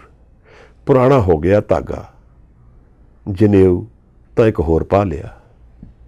ਗੁਰੂ ਕਹਿ ਰਿਹਾ ਹੈ ਕਿ ਮਨ ਦੇ ਵਿੱਚ ਤਾਂ ਕੁਝ ਵਰਤਿਆ ਹੀ ਨਹੀਂ ਹੈ, ਇਹ ਸਭ ਫਿਜ਼ੀਕਲ ਵਿੱਚ ਹੋ ਰਿਹਾ ਹੈ। ਇਹਦੇ ਵਿੱਚ ਕਿਹੜੀ ਧਰਮ ਦੀ ਕਮਾਈ ਹੈ? ਔਰ ਇਹਦਾ ਇੰਪੈਕਟ ਫਿਜ਼ੀਕਲ ਲੈਵਲ ਤੇ ਹੀ ਹੈ, ਉਸ ਤੋਂ ਥੱਲੇ ਨਹੀਂ ਹੈ। ਔਰ ਇਹ ਐਕਚੁਅਲੀ ਕੀ ਕਰ ਰਿਹਾ ਹੈ? ਮਨ ਨੂੰ ਰਿਐਲਿਟੀ ਤੋਂ ਡਿਸਟਰੈਕਟ ਕਰ ਰਿਹਾ ਹੈ। ਹੁਣ ਮੈਂ ਇਹ ਧਾਗਾ ਪਾ ਕੇ ਇਹ ਸੋਚ ਰਿਹਾ ਹਾਂ ਕਿ ਮੈਂ ਹੁਣ ਮਰਾਂਗਾ ਨਹੀਂ, ਕਿ ਹੁਣ ਮੌਤ ਨੂੰ ਸੰਭਾਲ ਲਵਾਂਗੇ। ਬਸ ਸੋਚ ਲਿਆ ਔਰ ਉਸੇ ਨੂੰ ਆਪਣਾ ਆਨਸਰ ਬਣਾ ਲਿਆ। ਮਹਾਰਾਜ ਕਹਿੰਦੇ ਨਾਨਕ ਤਗ ਨਾ ਟੁੱਟਈ ਜੇ ਤਗ ਹੋਵੇ ਜ਼ੋਰ। ਗੱਲ ਤਾਂ ਉਸ ਦੀ ਹੈ ਜਿਹੜਾ ਕਦੇ ਟੁੱਟਦਾ ਨਹੀਂ ਹੈ, ਸਦਾ ਹੀ ਜੁੜਿਆ ਰਹਿੰਦਾ ਹੈ। ਮੁੱਲ ਤਾਂ ਉਸ ਗਿਆਨ ਦਾ ਹੈ ਜਿਹੜਾ ਕੋਈ ਲੈ ਨਾ ਸਕੇ। ਕਮਾਈ ਤਾਂ ਉਸ ਦਰਸ਼ਨ ਦੇ ਹਨ ਜਿਹੜੇ ਸਦਾ ਹੀ ਨਾਲ ਰਹਿਣ। ਨਾਨਕ ਭਗਤਾ ਸਦਾ ਵਿਗਾਸ, ਸੁਣੀਏ ਦੁਖ ਪਾਪ ਕਾ ਨਾਸ। ਗਾਵੀਏ ਸੁਣੀਏ ਮਨ ਰਖੀਏ ਪਾਓ, ਦੁੱਖ ਪਰ ਹਰ ਸੁਖ ਕਰ ਲੈ ਜਾਏ। ਧਰਮ ਦੀ ਕਮਾਈ ਉਸ ਘਰ ਦੇ ਵਿੱਚ ਜਾਣ ਦੀ ਹੈ ਜਿਹੜਾ ਸਦਾ ਲਈ ਹੈ ਔਰ ਜਿਹਦਾ ਆਧਾਰ ਫਿਜ਼ੀਕਲ ਲਾਈਫ ਨਹੀਂ ਹੈ। ਫਿਜ਼ੀਕਲ ਲਾਈਫ ਤੋਂ ਕਮਾਇਆ ਜਾ ਸਕਦਾ ਹੈ, ਪਰ ਉਹਦੀ ਫਾਊਂਡੇਸ਼ਨ ਫਿਜ਼ੀਕਲ ਲਾਈਫ ਤੋਂ ਬਿਯੋਂਡ ਹੈ। ਅੱਜ ਅਗਰ ਕੁਆਂਟਮ ਫਿਜ਼ਿਕਸ ਨੂੰ ਪੜ੍ਹਿਆ ਜਾਏ ਤਾਂ ਸ਼ਾਇਦ ਰੋਂਗਟੇ ਖੜੇ ਹੋ ਜਾਣ। ਉਹ ਕਹਿ ਰਹੀ ਹੈ ਕਿ ਜਿਹੜਾ ਮੈਟਰ ਹੈ ਉਹ ਰੀਅਲ ਨਹੀਂ ਹੈ। ਉਹ ਕਹਿ ਰਹੀ ਹੈ ਕਿ ਮੈਟਰ ਕਿਸੇ ਅਨਨੋਨ ਤੋਂ ਕ੍ਰੀਏਟ ਹੋ ਰਿਹਾ ਹੈ। ਵਾਈਬ੍ਰੇਸ਼ਨਸ ਹੋ ਰਹੀਆਂ ਹਨ ਔਰ ਉਹਦੇ ਵਿੱਚ ਮੈਟਰ ਬਣ ਰਿਹਾ ਹੈ। ਜੀਵਨ ਵਿੱਚ ਵਰਤ ਕੀ ਰਿਹਾ ਹੈ? ਇਹ ਜੋ ਅਸੀਂ ਦੇਖ ਰਹੇ ਹਾਂ ਫਿਜ਼ੀਕਲ ਲਾਈਫ, ਸਰੀਰ ਹੈ, ਸਰੀਰ ਦੇ ਭੋਗ ਹਨ, ਸੁਸਾਇਟੀ ਹੈ। ਇਹ ਜੀਵਨ ਅਸੀਂ ਜਾਣਾਂਗੇ, ਇਸੇ ਨੂੰ ਜੀਵਨ ਦਾ ਅੰਤ ਜਾਣਾਂਗੇ ਤੇ ਸ਼ਾਇਦ ਬਹੁਤ ਧੋਖੇ 'ਚ ਰਵਾਂਗੇ। ਪਰ ਇੱਥੇ ਵਰਤਦਾ ਕੀ ਹੈ? ਇਹਦੇ 'ਚ ਇੱਕ ਹੁਕਮ ਵਰਤ ਰਿਹਾ ਹੈ। ਗੁਰੂ ਕਹਿੰਦਾ ਹੈ ਰਿਐਲਿਟੀ ਉਹ ਹੈ ਲਾਈਫ ਦੀ, ਫਿਜ਼ੀਕਲ ਰਿਐਲਿਟੀ ਨਹੀਂ ਹੈ। ਇਹ ਇੱਕ ਐਸਾ ਕੌਨਫਲਿਕਟ ਹੈ ਜਿਹੜਾ ਸਦਾ ਲਈ ਸਾਡੇ ਮਨ ਵਿੱਚ ਰਹਿੰਦਾ ਹੈ। ਮੈਂ ਆਪਣੇ ਸਾਹਮਣੇ ਦੇਖਦਾ ਹਾਂ ਔਰ ਸੋਚਦਾ ਹਾਂ ਕਿ ਇਹ ਫਿਜ਼ੀਕਲ ਰਿਐਲਿਟੀ ਵਿੱਚ ਦੁੱਖ ਆਏਗਾ ਤਾਂ ਫਿਰ ਧਰਮ ਦੀ ਕਮਾਈ ਕੀ ਹੈ? ਕਿਉਂਕਿ ਮੇਰੀ ਡਾਇਮੈਂਸ਼ਨ, ਮੇਰਾ ਵਿਜ਼ਨ, ਮੇਰੀ ਅੱਖੋਂ ਦੇਖੀ, ਮੇਰੀ ਫੀਲਿੰਗਸ, ਮੇਰੀ ਰਿਐਲਿਟੀ ਹੈ ਹੀ ਸਿਰਫ ਫਿਜ਼ੀਕਲ ਤੱਕ ਲਿਮਿਟਿਡ। ਜੀਵਨ ਤਾਂ ਅਧਿਆਤਮ ਹੈ, ਉਹਦਾ ਪ੍ਰਤੀਬਿੰਬ ਫਿਜ਼ੀਕਲ ਜੀਵਨ ਹੋ ਸਕਦਾ ਹੈ, ਉਹ ਵੀ ਅਧੂਰਾ। ਸਰੀਰ ਮਾਂ ਦੀ ਕੋਖ ਵਿੱਚ ਬੱਚਾ ਦੇ ਵਿੱਚ ਜਾਨ ਆਉਂਦੀ ਹੈ। ਕਿੱਥੋਂ ਆਉਂਦੀ ਹੈ? ਕਿੱਥੋਂ ਸਵਾਸ ਲੈਣਾ ਸ਼ੁਰੂ ਕਰਦਾ ਹੈ? ਕਿਹੜੇ ਲਾਅ ਤੋਂ, ਕਿਹੜੀ ਫਿਜ਼ਿਕਸ ਤੋਂ, ਕਿਹੜੀ ਅੰਡਰਸਟੈਂਡਿੰਗ ਤੋਂ? ਉਹ ਸਾਨੂੰ ਨਹੀਂ ਦਿਖ ਰਿਹਾ। ਅਸੀਂ ਇਹ ਤੇ ਸੈਲੀਬ੍ਰੇਟ ਕਰਦੇ ਹਾਂ ਕਿ ਜਨਮ ਹੋਇਆ, ਪਰ ਅਸੀਂ ਇਹਨੂੰ ਗਹਿਨ ਰੂਪ ਵਿੱਚ ਨਹੀਂ ਦੇਖ ਰਹੇ ਕਿ ਜਨਮ ਹੈ ਕੀ ਔਰ ਮੌਤ ਕੀ ਹੈ। ਉੱਥੋਂ ਸਮਝ ਆ ਸਕਦੀ ਹੈ। ਅਸੀਂ ਇਹ ਨਹੀਂ ਜਾਣ ਪਾ ਰਹੇ ਕਿ ਇਸ ਕਿਸ ਹੁਕਮ ਤੋਂ ਇਹ ਹੁਣ ਚੱਲ ਰਿਹਾ ਹੈ। ਉਸ ਰਿਐਲਿਟੀ ਨੂੰ ਅਸੀਂ ਨਹੀਂ ਜਾਣ ਪਾ ਰਹੇ। ਅਸੀਂ ਫਿਜ਼ੀਕਲ ਪ੍ਰੈਜ਼ੈਂਸ ਨੂੰ ਦੇਖ ਲੈਂਦੇ ਹਾਂ, ਪਰ ਹੁਕਮ ਵਰਤ ਰਿਹਾ ਹੈ ਇਸ ਨੂੰ ਨਹੀਂ ਦੇਖਦੇ, ਨਾ ਜਾਣ ਪਾਉਂਦੇ ਹਾਂ। ਇਹ ਫਿਰ ਕੌਨਫਲਿਕਟ ਬਣ ਕੇ ਮੇਰੇ ਜੀਵਨ ਵਿੱਚ ਸਦਾ ਹੀ ਮੈਨੂੰ ਦੁੱਖ ਦਾ ਕਾਰਨ ਦਿੰਦਾ ਹੈ। ਫਿਰ ਕਿਉਂਕਿ ਮੇਰੀ ਨਿਗਾਹ ਦੂਰ ਦੀ ਨਹੀਂ ਹੈ ਔਰ ਇਹਨਾਂ ਅੱਖਾਂ ਨਾਲ ਦਿਖਦਾ ਵੀ ਦੂਰ ਨਹੀਂ ਹੈ, ਮਨ ਨਾਲ ਦਿਖਦਾ ਹੈ। ਮਨ ਵਿੱਚ ਮੈਂ ਬੈਠਦਾ ਹੀ ਨਹੀਂ ਹਾਂ, ਆਪਣੇ ਮਨ ਨਾਲ ਯਾਰੀ ਨਹੀਂ ਪਾਈ ਹੈ। ਮਨ ਦੇ ਅੰਦਰ ਕੀ ਹੈ ਖੋਜਿਆ ਨਹੀਂ ਹੈ। गुरु ने एक हुक्म तो किया है, इस मन को कोई खोजो पाई, तन छूटे मन कहाँ समाई। खोजण की गल तो गुरु कह रहा है, इनू खोजो तो सही, घट ही खोजो पाई। गुरु तेग बहादुर साहब भी कह रहे हैं, मैं नहीं खोजदा हाँ, मैं बाहर देखी जीवन नू ही जीवन जानदा रहंदा हाँ, खोजदा नहीं हाँ। इस मन नाल मेरा वाह ही नहीं पै रहा है। दरअसल पैंदा तो है, पर ਉਹਦਾ इक्वेजन नहीं मैं जान पा रहा। बेद कते बिफ्तरा पाई, दिल का फिक्र ना जाए, टुकदम करारी जो करे हाजिर हजूर खुदाए। बंदे खोज दिल हर रोज़। ਇਹ खोजन ਨੂੰ क्यों कह रहे हैं महाराज? मैं खोजदा हाँ, मैं जीवन जी रहा हाँ, बड़ी एनर्जी लगा रहा हाँ, हर चीज़ विच एफर्ट कर रहा हाँ, बहुत शक्ति लग रही है, भावना है बड़ी। एक्सपैक्टेशन और डिसअपॉइंटमेंट दे इस खेड विच मेरा बहुत ज़्यादा एनर्जी वेस्ट हो रही है, पर इस खोजन विच कितनी एनर्जी लग रही है। मैं कदे सोचा है कि इस मन नूं भी खोजना है? किवें खोजांगा, कदों खोजांगा महाराज? की पता है कदों दे सवास हैं, कोई पता नहीं है महाराज। फिर यह डर भी है नाल, और डर रहना भी चाहिए है। महाराज ने क्या है कि भाव और भावना इन्हां दोनों के खेड विच जीवन है। जत पहारा तीरज सुनियार, अहरन मत वेद हथियार, पाओ खला अगन तपताओ, भांडा पाओ अमृत ते टाल। इस डर नूं भावना बनाना है, डर नूं प्रेम बनाना है। डर होएगा, उन्हों महसूस करांगा तो खोजांगा।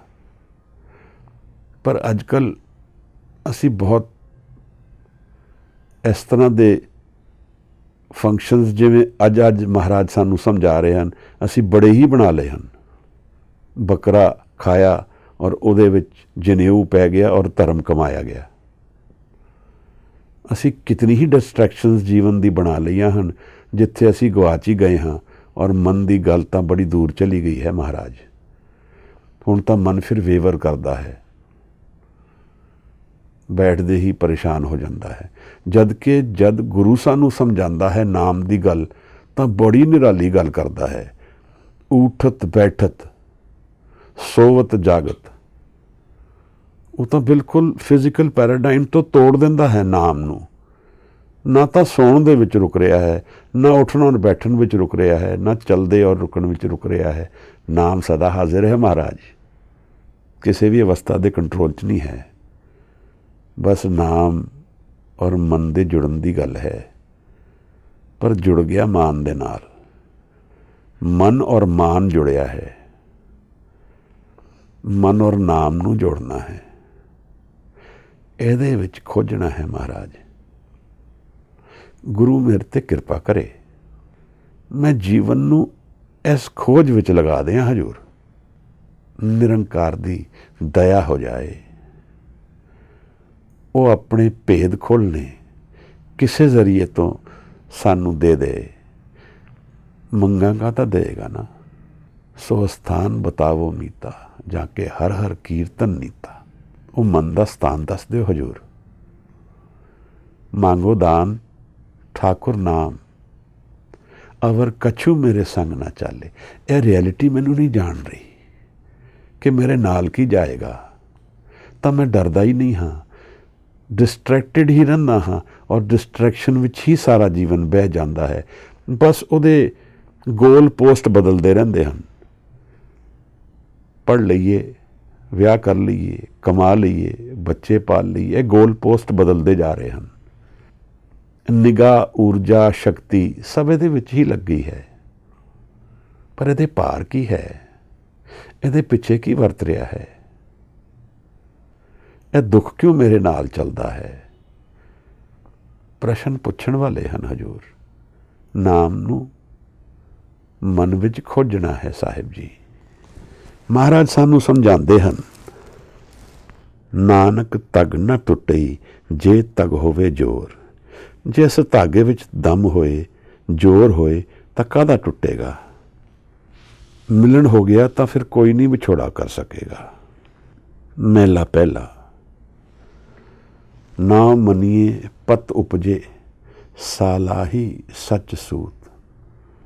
ਹਜ਼ੂਰ ਨੇ ਮਨ ਨੂੰ ਨਾਮ ਵਿੱਚ ਉਤਾਰ ਦਿੱਤਾ ਹੈ। ਜਦੋਂ ਅਸੀਂ ਬਾਣੀ ਨੂੰ ਇਸ ਤਰ੍ਹਾਂ ਪੜ੍ਹਦੇ ਹਾਂ ਤਾਂ ਇਹ ਨਾਮ ਇੱਕ ਇਹੋ ਜਿਹਾ ਆਨੰਦ ਵਿੱਚ ਰੁੱਝਿਆ ਸ਼ਬਦ ਹੈ, ਇਹਨੂੰ ਇਸ ਤਰ੍ਹਾਂ ਪੜ੍ਹ ਲੈਂਦੇ ਹਾਂ ਕਿਉਂਕਿ ਸਾਨੂੰ ਨਾਮ ਦਾ ਐਕਸਪੀਰੀਅੰਸ ਨਹੀਂ ਹੈ। ਜਿਸ ਦਿਨ ਮਹਾਰਾਜ ਕਹਿੰਦੇ ਨੇ ਇਹਨੂੰ ਜਾਣ ਲਵਾਂਗੇ ਤਾਂ ਜੀਵਨ ਦੀ ਜਿਹੜੀ ਕਲਾ ਹੈ ਉਹ ਬਦਲ ਜਾਏਗੀ। ਪਤ ਤੋਂ ਭਾਵ ਇੱਜ਼ਤ ਹੈ, ਪਰ ਮੈਂ ਸਮਝਦਾ ਹਾਂ ਇਹ ਕੇਵਲ ਇੱਜ਼ਤ ਦੀ ਗੱਲ ਨਹੀਂ ਹੈ, ਇਹ ਜੀਵਨ ਦਾ ਸਟਰਕਚਰ ਹੀ ਬਦਲ ਜਾਏਗਾ। ਜੀਵਨ ਦੀ ਨਿਗਾਹ ਬਦਲ ਜਾਏਗੀ, ਚਾਲ ਬਦਲ ਜਾਏਗੀ। ਮਹਾਰਾਜ ਸਾਲਾਹੀ ਸੱਚ ਸੂਤ, ਸੱਚਾ ਜਨੇਊ, ਸੱਚਾ ਧਾਗਾ ਜੀਵਨ ਵਿੱਚ ਉਤਰ ਜਾਏਗਾ। ਉਸ ਨੂੰ ਸਲਾਹਣ ਨਾਲ, ਉਹਦੇ ਨਾਮ ਵਿੱਚ ਉਤਰਨ ਨਾਲ, ਜੋ ਮੇਰਾ ਸੋਰਸ ਹੈ, ਜਿੱਥੋਂ ਮੇਰਾ ਸਵਾਸ ਆ ਰਿਹਾ ਹੈ। ਕੱਲ੍ਹ ਮੈਂ ਸਿੱਧਗੋਸ਼ ਦੀ ਇੱਕ ਪਦੇ ਦੀ ਵਿਚਾਰ ਦੇ ਦਰਸ਼ਨ ਕਰਦਾ ਸੀ। ਸਿੱਧਾ ਨੇ ਮਹਾਰਾਜ ਨੂੰ ਪੁੱਛਿਆ ਹੈ ਕਿ ਇਹ ਸਵਾਸ ਕਿੱਥੋਂ ਆਉਂਦਾ ਹੈ, ਇਹਦਾ ਘਰ ਕਿੱਥੇ ਹੈ। ਬਹੁਤ ਉੱਤਮ ਪ੍ਰਸ਼ਨ ਹੈ ਹਜ਼ੂਰ। ਇੱਕ ਬੱਚਾ ਜਨਮ ਵਿੱਚ ਆਇਆ, ਉਹਦਾ ਸਵਾਸ ਕਿੱਥੋਂ ਆ ਰਿਹਾ ਹੈ, ਫਿਰ ਚਲਾ ਵੀ ਜਾਂਦਾ ਹੈ, ਆਂਦਾ ਵੀ ਹੈ, ਇਹ ਕਿੱਥੋਂ ਆਂਦਾ ਹੈ। ਮੌਤ ਦੇ ਵੇਲੇ ਫਿਰ ਸਵਾਸ ਚਲਾ ਵੀ ਜਾਂਦਾ ਹੈ, ਇਹ ਕੀ ਹੋ ਰਿਹਾ ਹੈ। ਮਹਾਰਾਜ ਨੇ ਬਹੁਤ ਪਿਆਰਾ ਬਚਨ ਕੀਤਾ ਹੈ। ਗੁਰੂ ਨੇ ਕਿਹਾ ਹੈ ਸੁਣ ਦੀ ਅਵਸਥਾ ਵਿੱਚੋਂ ਸਭ ਆਉਂਦਾ ਹੈ। ਕਿਆ ਕਮਾਲ ਦਾ। ਯਾਨੀ ਕਿ ਅਗਰ ਮੈਂ ਸੁਣ ਦੀ ਅਵਸਥਾ ਨੂੰ ਜੀਂਦੇ ਜੀ ਜਾਣ ਲਵਾਂ ਤਾਂ ਮੈਂ ਸਵਾਸ ਦੇ ਸੋਰਸ ਨੂੰ ਜਾਣ ਲਵਾਂਗਾ। ਇੱਥੋਂ ਇਹ ਗਿਆਨ ਪ੍ਰਾਪਤ ਹੁੰਦਾ ਹੈ ਕਿ ਸਮਾਧੀ ਦੀ ਅਵਸਥਾ ਸੁਰਤ, ਸ਼ਬਦ ਔਰ ਸਵਾਸ ਦੇ ਮਿਲਣ ਤੋਂ ਬਣਦੀ ਹੈ। ਸਰੀਰ ਤੋਂ ਮੁਕਤ ਹੋ ਗਿਆ ਇਨਸਾਨ। ਬਦੇ ਇੱਕ ਸ਼ਬਦ ਹੈ, ਬਜ਼ੁਰਗਾਂ ਕੋਲ ਰਹਿੰਦੇ ਸੀ, ਉਹ ਇਹ ਸ਼ਬਦ ਬਹੁਤ ਵਰਤਦੇ ਸਨ। ਬਦੇ ਬਿਨਾਂ ਦੇਹ ਦੇ ਆਧਾਰ ਤੇ ਜੀਵਨ। ਕਈ ਗੱਲਾਂ ਜੋ ਕਰ ਗਏ ਉਹ ਇੱਕ ਮਨ ਵਿੱਚ ਸਾਂਝ ਦੀ ਤਰ੍ਹਾਂ ਬਹਿ ਗਈ ਹਨ। ਉਹ ਦੱਸਦੇ ਸੀ ਬ੍ਰਹਮ ਗਿਆਨੀ ਦੀ ਗੱਲ ਕੀ ਕਰਨੀ ਹੈ। ਉਹ ਤਾਂ ਪੰਜ ਤੱਤਾਂ ਨੂੰ ਰਲਾ ਕੇ ਜਦੋਂ ਮਰਜ਼ੀ ਜਨਮ ਲੈ ਲੇ ਔਰ ਪੰਜ ਤੱਤ ਨੂੰ ਛੱਡ ਦੇ ਜਦੋਂ ਮਰਜ਼ੀ ਛੱਡ ਦੇ। ਜੀਵਨ ਇੱਕ ਖੇਡ ਦੀ ਤਰ੍ਹਾਂ ਜੀਵਨ ਹੋ ਜਾਂਦਾ ਹੈ। ਕਹਿੰਦੇ ਨਾਉ ਮੰਨੀਏ ਪਤ ਉਪਜੇ ਸਾਲਾਹੀ ਸੱਚ ਸੂਤ। ਦਰਗੇ ਅੰਦਰ ਪਾਈਏ ਤਗ ਨਾ ਟੁੱਟਸ ਪੂਤ। ਦਰਗਾਹ ਉਹ ਡਾਇਮੈਂਸ਼ਨ ਹੈ ਲਾਈਫ ਦੀ ਜਿਹੜੀ ਫਿਜ਼ੀਕਲ ਤੋਂ ਬਿਯੋਂਡ ਹੈ, ਉਹ ਹਰ ਜਗ੍ਹਾ ਹਾਜ਼ਰ ਹੈ। ਫਿਜ਼ੀਕਲ ਵੀ ਦਰਗਾਹ ਹੈ, ਪਰ ਦਰਗਾਹ ਤੋਂ ਭਾਵ ਜੋ ਸਦਾ ਲਈ ਹੈ, ਨਿਰੰਕਾਰ ਦੇ ਦਰਸ਼ਨ। ਦਰਗੇ ਅੰਦਰ ਪਾਈਏ ਤਗ ਨਾ ਟੁੱਟਸ ਪੂਤ। ਉਹ ਕਦੇ ਵੀ ਨਹੀਂ ਟੁੱਟੇਗਾ। ਫਿਰ ਉਹ ਅਸੀਂ ਇੱਕ ਵਾਰ ਪਾ ਲਿਆ ਤਾਂ ਮਰਨਾ ਔਰ ਜੀਵਨ ਜੀਣਾ ਹੁਣ ਬਰਾਬਰ ਹੋ ਗਿਆ। ਆਜ਼ਾਦ ਹੋ ਗਏ। ਨਾ ਮਰਨ ਦਾ ਡਰ ਰਹਿ ਗਿਆ, ਨਾ ਜੀਵਨ ਦੀ ਕੋਈ ਰੋਕ ਰਹਿ ਗਈ ਮੇਰੇ ਤੇ। ਮਹਿਲਾ ਪਹਿਲਾ। ਗੁਰੂ ਕਹਿੰਦਾ ਹੈ ਕਮਾਈ ਤਾਂ ਸੱਤ ਦੀ ਕਰ ਦਿੱਤੀ। ਜਨੇਊ ਤੋਂ ਕਮਾ ਲਿਆ, ਪਰ ਹੋਇਆ ਕੀ ਹੈ। ਤਗ ਨਾ ਇੰਦਰੀ ਤਗ ਨਾ ਨਾਰੀ। ਆਪਣੀ ਇੰਦਰੀਆਂ ਤੇ ਕਾਬੂ ਤਾਂ ਹੈ ਨਹੀਂ, ਕਿਉਂਕਿ ਇਨਸਾਨ ਕੋਲ ਦੋ ਹੀ ਐਨਰਜੀ ਸੈਂਟਰਸ ਦਿਖਦੇ ਹਨ। ਇੱਕ ਸੈਕਸ਼ੂਅਲ ਆਰਗਨ ਹੈ, ਦੂਸਰੀ ਤਰਫ ਦਸਮ ਦੁਆਰ ਹੈ। ਐਨਰਜੀ ਇੱਕੋ ਹੀ ਹੈ। ਇਹ ਗੱਲ ਸਿੱਧਗੋਸ਼ਟ ਵਿੱਚ ਵੀ ਮਹਾਰਾਜ ਨੇ ਕੀਤੀ ਹੈ। ਬਿੰਦ ਨਾ ਰੱਖਿਆ। ਸਾਡੇ ਕੋਲ ਸੈਕਸ਼ੂਅਲ ਆਰਗਨ ਦਾ ਐਕਸਪੀਰੀਅੰਸ ਲਾਈਫ ਦੇ ਨਾਲ ਚੱਲਦਾ ਹੈ, ਲਾਈਫ ਦੀ ਸਸਟੇਨੈਂਸ ਵਾਸਤੇ ਔਰ ਲਾਈਫ ਦੇ ਬੈਲੈਂਸ ਵਾਸਤੇ ਵੀ, ਪਰ ਉਸ ਤੋਂ ਬਿਯੋਂਡ ਦਾ ਐਕਸਪੀਰੀਅੰਸ ਸਾਡੇ ਕੋਲ ਨਹੀਂ ਹੈ। ਉਸੇ એનર્ਜੀ ਨੂੰ ਵਰਤ ਕੇ ਅਗਰ ਮੈਂ ਆਨੰਦ ਵਿੱਚ ਜਾਵਾਂਗਾ ਤਾਂ ਫਿਰ ਮੈਨੂੰ ਇਹਦੀ ਆਜ਼ਾਦੀ ਹੋ ਜਾਏਗੀ। ਬਾ ਦਫਾ ਇਹ ਪ੍ਰਸ਼ਨ ਕਈ ਵਾਰ ਪੁੱਛਦਾ ਹੈ ਕੋਈ ਕਿ ਕਾਮ ਤੋਂ ਕਿਵੇਂ ਛੁਟਕਾਰਾ ਮਿਲੇ। ਬਸ ਇਹ ਪ੍ਰਸ਼ਨ ਪੁੱਛਦੇ ਹੀ ਫਸ ਗਿਆ, ਕਿਉਂਕਿ ਜਦੋਂ ਇਸ ਤੋਂ ਛੁਟਕਾਰਾ ਚਲਾਉਣਾ ਚਾਹਾਂਗੇ ਉਹ ਹੋਰ ਪਕੜੇਗਾ ਤੁਹਾਨੂੰ, ਸਾਨੂੰ ਹੋਰ ਪਕੜੇਗਾ ਉਹ, ਕਿਉਂਕਿ ਅਸੀਂ ਧਿਆਨ ਤਾਂ ਉਹਦਾ ਹੀ ਕਰ ਰਹੇ ਹਾਂ। ਇਹਦਾ ਹੱਲ ਉੱਥੇ ਹੀ ਹੈ ਜਿੱਥੇ ਗੁਰੂ ਸਾਹਿਬ ਨੇ ਸਾਨੂੰ ਹਉਮੈ ਦੀ ਗੱਲ ਸਮਝਾਈ ਹੈ। ਹਉਮੈ ਦੀਰਘ ਰੋਗ ਹੈ, दारू ਵੀ ਇਸ ਮਾਹੇ। ਨਾਮ ਤੋਂ ਇਹਦਾ ਹੱਲ ਨਿਕਲੇਗਾ। ਨਾਮ ਜਪਣ ਨਾਲ ਅਸੀਂ ਆਜ਼ਾਦ ਹੋ ਜਾਵਾਂਗੇ। ਤਾਂ ਮਹਾਰਾਜ ਨੇ ਕਿਹਾ ਫਿਰ ਤਗਨਾ ਇੰਦਰੀ, ਉਸ ਸੈਂਟਰ ਤੋਂ ਮੁਕਤ ਹੋ ਜਾਵਾਂਗੇ, ਫਿਰ ਉਹਦੀ ਪਕੜ ਨਹੀਂ ਰਹੇਗੀ ਮੇਰੇ ਤੇ। ਇਹੀ ਗੁਰੂ ਦੱਸਦਾ ਹੈ, ਇਹ ਕਮਾਈ ਹੈ ਉਹਨਾਂ ਸਿੱਖਾਂ ਦੀ ਜਿਨ੍ਹਾਂ ਨੇ ਨਾਮ ਨੂੰ ਜਾਣ ਲਿਆ ਜੀਵਨ ਵਿੱਚ। ਫਿਰ ਇਹ ਜਿਹੜਾ ਜਨੇਊ ਹੈ ਇਹ ਨਾਰੀ ਤੇ ਨਹੀਂ ਪਾਉਂਦੇ ਹਨ। ਇੱਕ ਟ੍ਰੈਜਡੀ ਹੈ ਕਿ ਔਰਤ ਜਾਮੇ ਨੂੰ ਸਬਜੂਗੇਟ ਕੀਤਾ ਹੈ। ਬਹੁਤ ਵੱਡੀ ਟ੍ਰੈਜਡੀ ਹੈ। ਇਹਦੇ ਨਾਲ ਸਭ ਤਰਫ ਦਾ ਪ੍ਰੋਗਰੈਸ ਘਟ ਜਾਂਦਾ ਹੈ, ਘਰ ਦਾ ਵੀ, ਸੋਸਾਇਟੀ ਦਾ ਵੀ, ਦੇਸ਼ ਦਾ ਵੀ, ਦੁਨੀਆ ਦਾ ਵੀ, ਔਰ ਇੰਡੀਵਿਜੂਅਲ ਦਾ ਤੇ ਘਟਦਾ ਹੀ ਹੈ। ਕਿਉਂ ਹੁੰਦਾ ਹੈ? ਕਿਉਂਕਿ ਮੇਰਾ ਮਨ ਬਿਨਾਂ ਸਬਜੂਗੇਸ਼ਨ ਤੇ ਜੀ ਨਹੀਂ ਸਕਦਾ। ਉਹਦੇ ਕੋਲ ਨਾਮ ਦਾ, ਪ੍ਰੇਮ ਦਾ ਕੋਈ ਆਧਾਰ ਹੈ ਹੀ ਨਹੀਂ, ਤਾਂ ਉਹ ਬਾਹਰ ਹੀ ਦੂਸਰੇ ਨੂੰ ਦੁੱਖ ਦੇ ਕੇ ਸੁੱਖ ਲੱਭਦਾ ਹੈ। ਜਾਂ ਤੇ ਆਪਣੇ ਆਪ ਨੂੰ ਦੇਗਾ, ਮੈਸੋਚਿਸਟ ਜਿਹੜਾ ਆਪਣੇ ਆਪ ਨੂੰ ਦੁੱਖ ਦਿੰਦਾ ਹੈ, ਜਾਂ ਸੇਡਿਸਟ ਜਿਹੜਾ ਦੂਸਰੇ ਨੂੰ ਦੁੱਖ ਦਿੰਦਾ ਹੈ। ਹੋਰ ਉਹਦੇ ਕੋਲ ਕੋਈ ਸੋਰਸ ਨਹੀਂ ਹੈ, ਕਿਉਂਕਿ ਜੀਵਨ ਦਾ ਆਨੰਦ ਦਾ ਸੋਰਸ ਜਿਹੜਾ ਹੈ ਉਸ ਤੋਂ ਮੈਂ ਟੁੱਟਿਆ ਹਾਂ, ਉਹਦਾ ਗਿਆਨ ਨਹੀਂ ਹੈ ਮੇਰੇ ਕੋਲ। ਤਗਨਾ ਇੰਦਰੀ ਤਗਨਾ ਨਾਰੀ, ਪਲਕੇ ਥੁੱਕ ਪਵੇ ਨਿਤ ਦਾੜੀ। ਇਹ ਇਸ ਤਰ੍ਹਾਂ ਦੀ ਗੱਲ ਹੈ ਕਿ ਆਪਣੇ ਮੂੰਹ ਤੇ ਥੁੱਕ ਪਾ ਦਿੱਤੀ, ਆਪਣੀ ਬੇਇੱਜ਼ਤੀ ਕਰਾ ਲਈ। ਕਾਹਦਾ ਜਨੇਊ ਪਾਇਆ? ਤਗ ਨਾ ਪੈਰੀ ਤਗ ਨਾ ਹੱਥੀ, ਨਾ ਤੇ ਪੈਰਾਂ ਤੇ ਤਗ ਹੈ ਕਿ ਇਹ ਕਿੱਧਰ ਜਾ ਰਹੇ ਹਨ,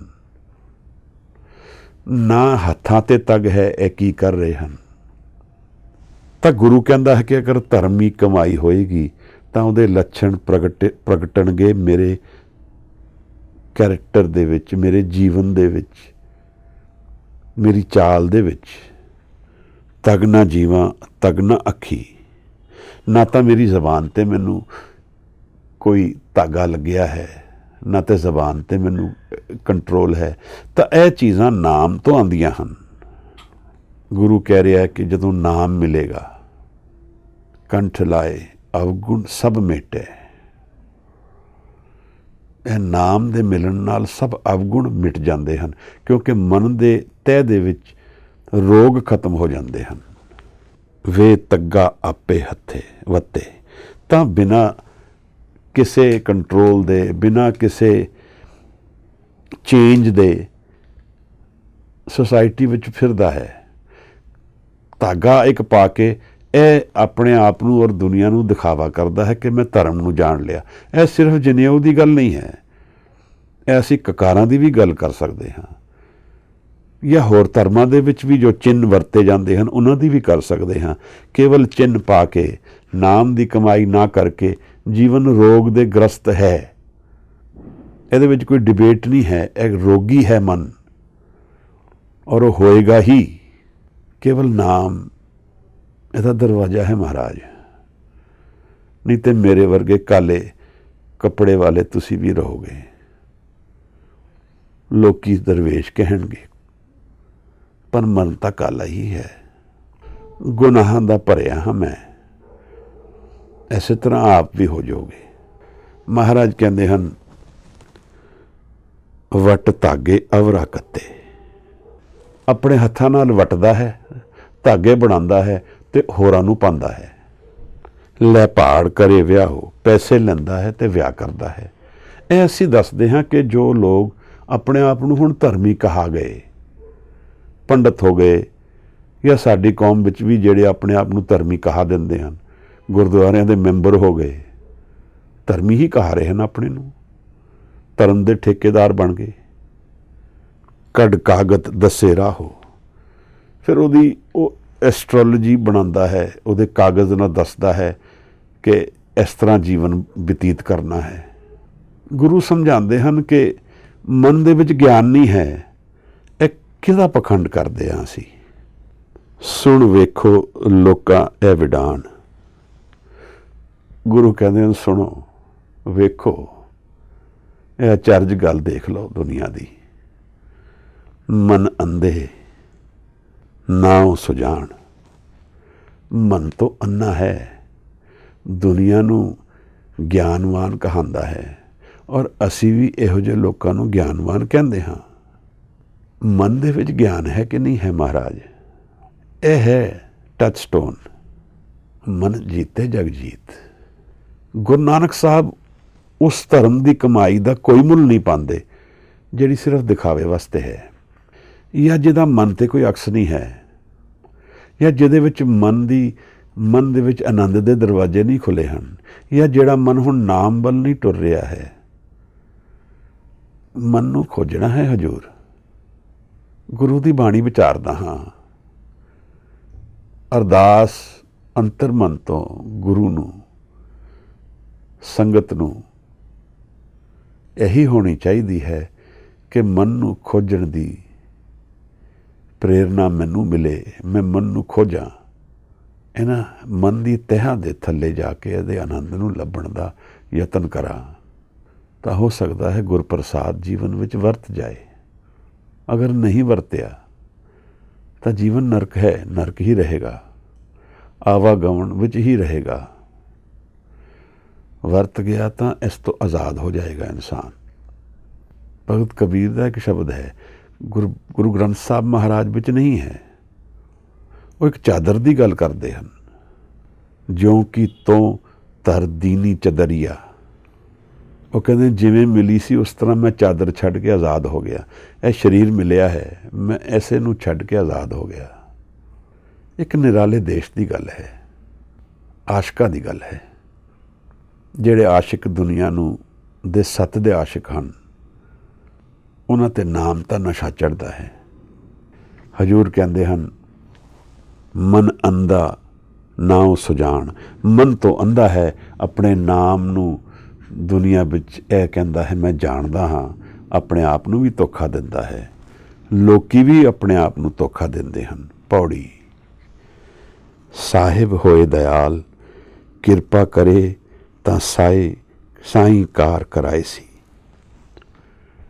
ਗੁਰੂ ਕਹਿੰਦਾ ਹੈ ਮਹਾਰਾਜ ਦਇਆਲ ਹੋ ਜਾਓ, ਮੈਨੂੰ ਉਹ ਕੰਮ ਕਰਾਓ ਜੋ ਆਪਣਾ ਕਾਰਜ ਹੈ, ਜੋ ਗੁਰੂ ਦਾ ਸਾਈਂ ਦਾ ਕਾਰਜ ਹੈ, ਉਸ ਨੂੰ ਮੈਂ ਕਰ ਲਵਾਂ, ਦਇਆ ਮਿਲ ਜਾਏ।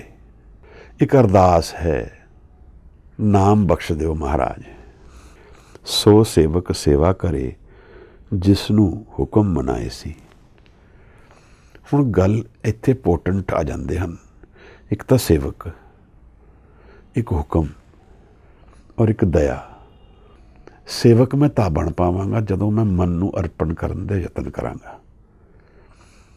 ਪਿੱਛੇ ਇੱਕ ਬੀਬਾ ਮਿਲੇ, ਉਹ ਬੜੇ ਹੀ ਯਤਨ ਕਰਦੇ ਹਨ। ਕਦੇ ਆਟੋ ਯੋਗੀ ਦੇ, ਕਿਸੇ ਯੋਗੀ ਦੇ ਕੋਈ ਕੁੰਡਲਨੀ ਦਾ ਕੋਰਸ ਕਰਦੇ ਹਨ, ਕਦੇ ਕੁਝ ਕਰਦੇ ਹਨ।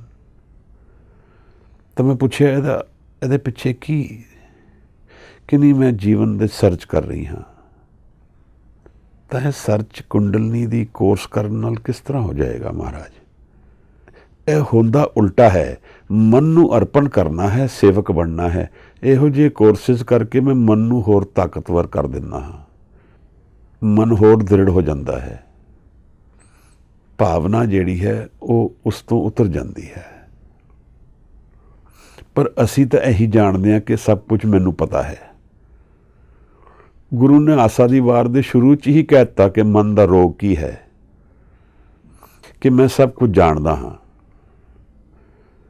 ਨਾਨਕ ਗੁਰੂ ਨਾ ਚੇਤਨੀ, ਮੈਂ ਗੁਰੂ ਨੂੰ ਚੇਤਨਾ ਹੀ ਨਹੀਂ ਹੈ। ਮਨ ਆਪਣੇ ਸੁਚੇਤ, ਮੈਨੂੰ ਸਭ ਪਤਾ ਹੈ। ਇਹੀ ਮੇਰੀ ਜੀਵਨ ਦੀ ਫਲੇਵਰ ਹੈ। ਇਹੀ ਮੈਥਡ ਨਾਲ ਅਸੀਂ ਸਾਰੇ ਜੀ ਰਹੇ ਹਾਂ। ਫਿਰ ਅਸੀਂ ਇਹਨਾਂ ਦੇ ਟਰੈਪਸ ਵਿੱਚ ਫਸ ਜਾਂਦੇ ਹਾਂ ਕਿ ਅਸੀਂ ਇੰਨੇ ਕੋਰਸਿਸ ਕਰ ਲਏ, ਕੋਈ ਸਾਨੂੰ ਸਰਟੀਫਿਕੇਟ ਵੀ ਦੇ ਦੇਗਾ ਕਿ ਤੁਸੀਂ ਐਨਲਾਈਟਨਡ ਹੋ ਗਏ, ਉਹ ਵੀ ਕਾਗਜ਼ ਵਿੱਚ ਲਿਖ ਕੇ ਦੇ ਦੇਗਾ। ਉਹਦਾ ਕੀ ਜਾਂਦਾ ਹੈ? ਇਹੋ ਜਿਹੀ ਜਿਸ ਤਰ੍ਹਾਂ ਦੇ ਇਹ ਜਨੇਊ ਦਾ ਅਡੰਬਰ ਹੈ, ਉਹ ਹੁਣ ਨਵੇਂ ਅਡੰਬਰ ਆ ਗਏ ਹਨ। ਪਰ ਉਹਦੇ ਨਾਲ ਕੀ ਬਣਦਾ ਹੈ? ਦੁੱਖ ਔਰ ਰੋਗ ਨਹੀਂ ਜਾਏਗਾ। ਜੀਵਨ ਦੇ ਵਿੱਚ ਮਾਣ ਔਰ ਭ੍ਰਮਣ ਔਰ ਮੋਹ ਇਹ ਰਹੇਗਾ ਨਾਲ। ਜਦ ਤੱਕ ਭ੍ਰਮਣ ਰਹੇਗਾ ਤਦ ਤੱਕ ਦੁੱਖ ਨਾਲ ਚੱਲਦਾ ਰਹੇਗਾ, ਜਿੰਨੇ ਮਰਜ਼ੀ ਸਰਟੀਫਿਕੇਟ ਲੈ ਲਈਏ।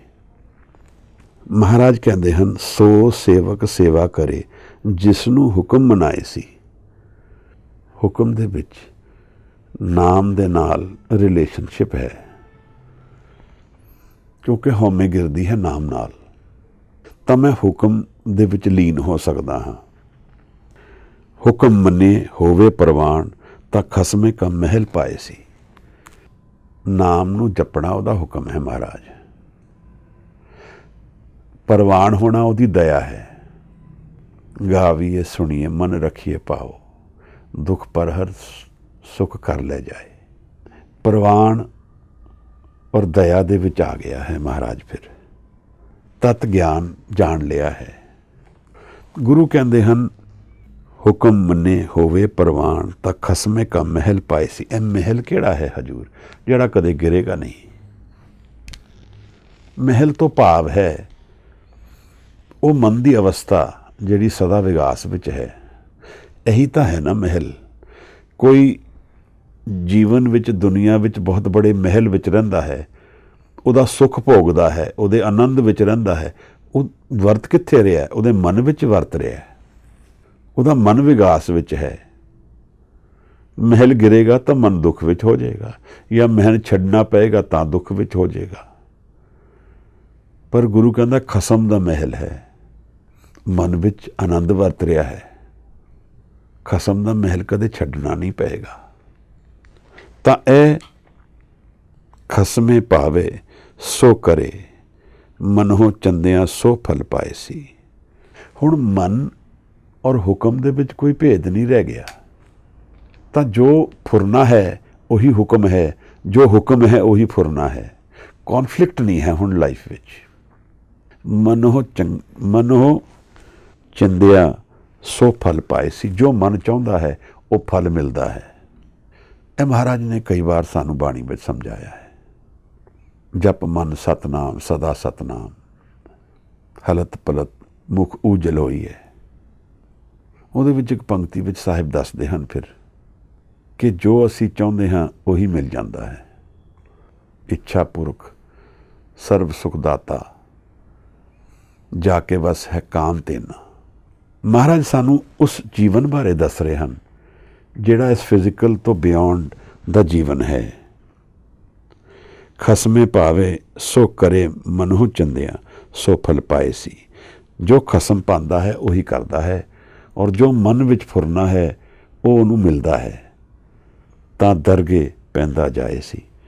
ਤਾਂ ਦਰਗਾਹ ਵਿੱਚ ਇੱਜ਼ਤ ਔਰ ਮਾਣ, ਦਰਗਾਹ ਵਿੱਚ ਆਜ਼ਾਦੀ, ਦਰਗਾਹ ਵਿੱਚ ਮਿਲਣ, ਦਰਗਾਹ ਵਿੱਚ ਸਦਾ ਵਿਗਾਸ ਮਿਲਦਾ ਹੈ। ਮਹਾਰਾਜ ਅੱਜ ਦੀ ਬਾਣੀ ਦੀ ਇਸ ਪੌੜੀ ਦੇ ਵਿਚਾਰ ਇੱਥੇ ਤੱਕ ਪ੍ਰਵਾਨ ਕਰਨਾ। ਆਪ ਮੇਰੀ ਭੁੱਲਾਂ ਖਿਮਾ ਕਰ ਦੇਣਾ, ਸੁਧਾਰ ਜ਼ਰੂਰ ਕਰਨਾ। ਮਹਾਰਾਜ ਸੰਗਤ ਦੀ ਕਿਰਪਾ, ਗੁਰੂ ਦੀ ਆਸੀਸ ਰਹੇ। ਮਹਾਰਾਜ ਦੇ ਬਾਣੀ ਦੇ ਦਰਸ਼ਨ ਨਿਰਾਲੇ ਹਨ। ਆਪ ਦਾ ਬਹੁਤ ਬਹੁਤ ਧੰਨਵਾਦ। ਵਾਹਿਗੁਰੂ ਜੀ ਕਾ ਖਾਲਸਾ, ਵਾਹਿਗੁਰੂ ਜੀ ਕੀ ਫਤਿਹ।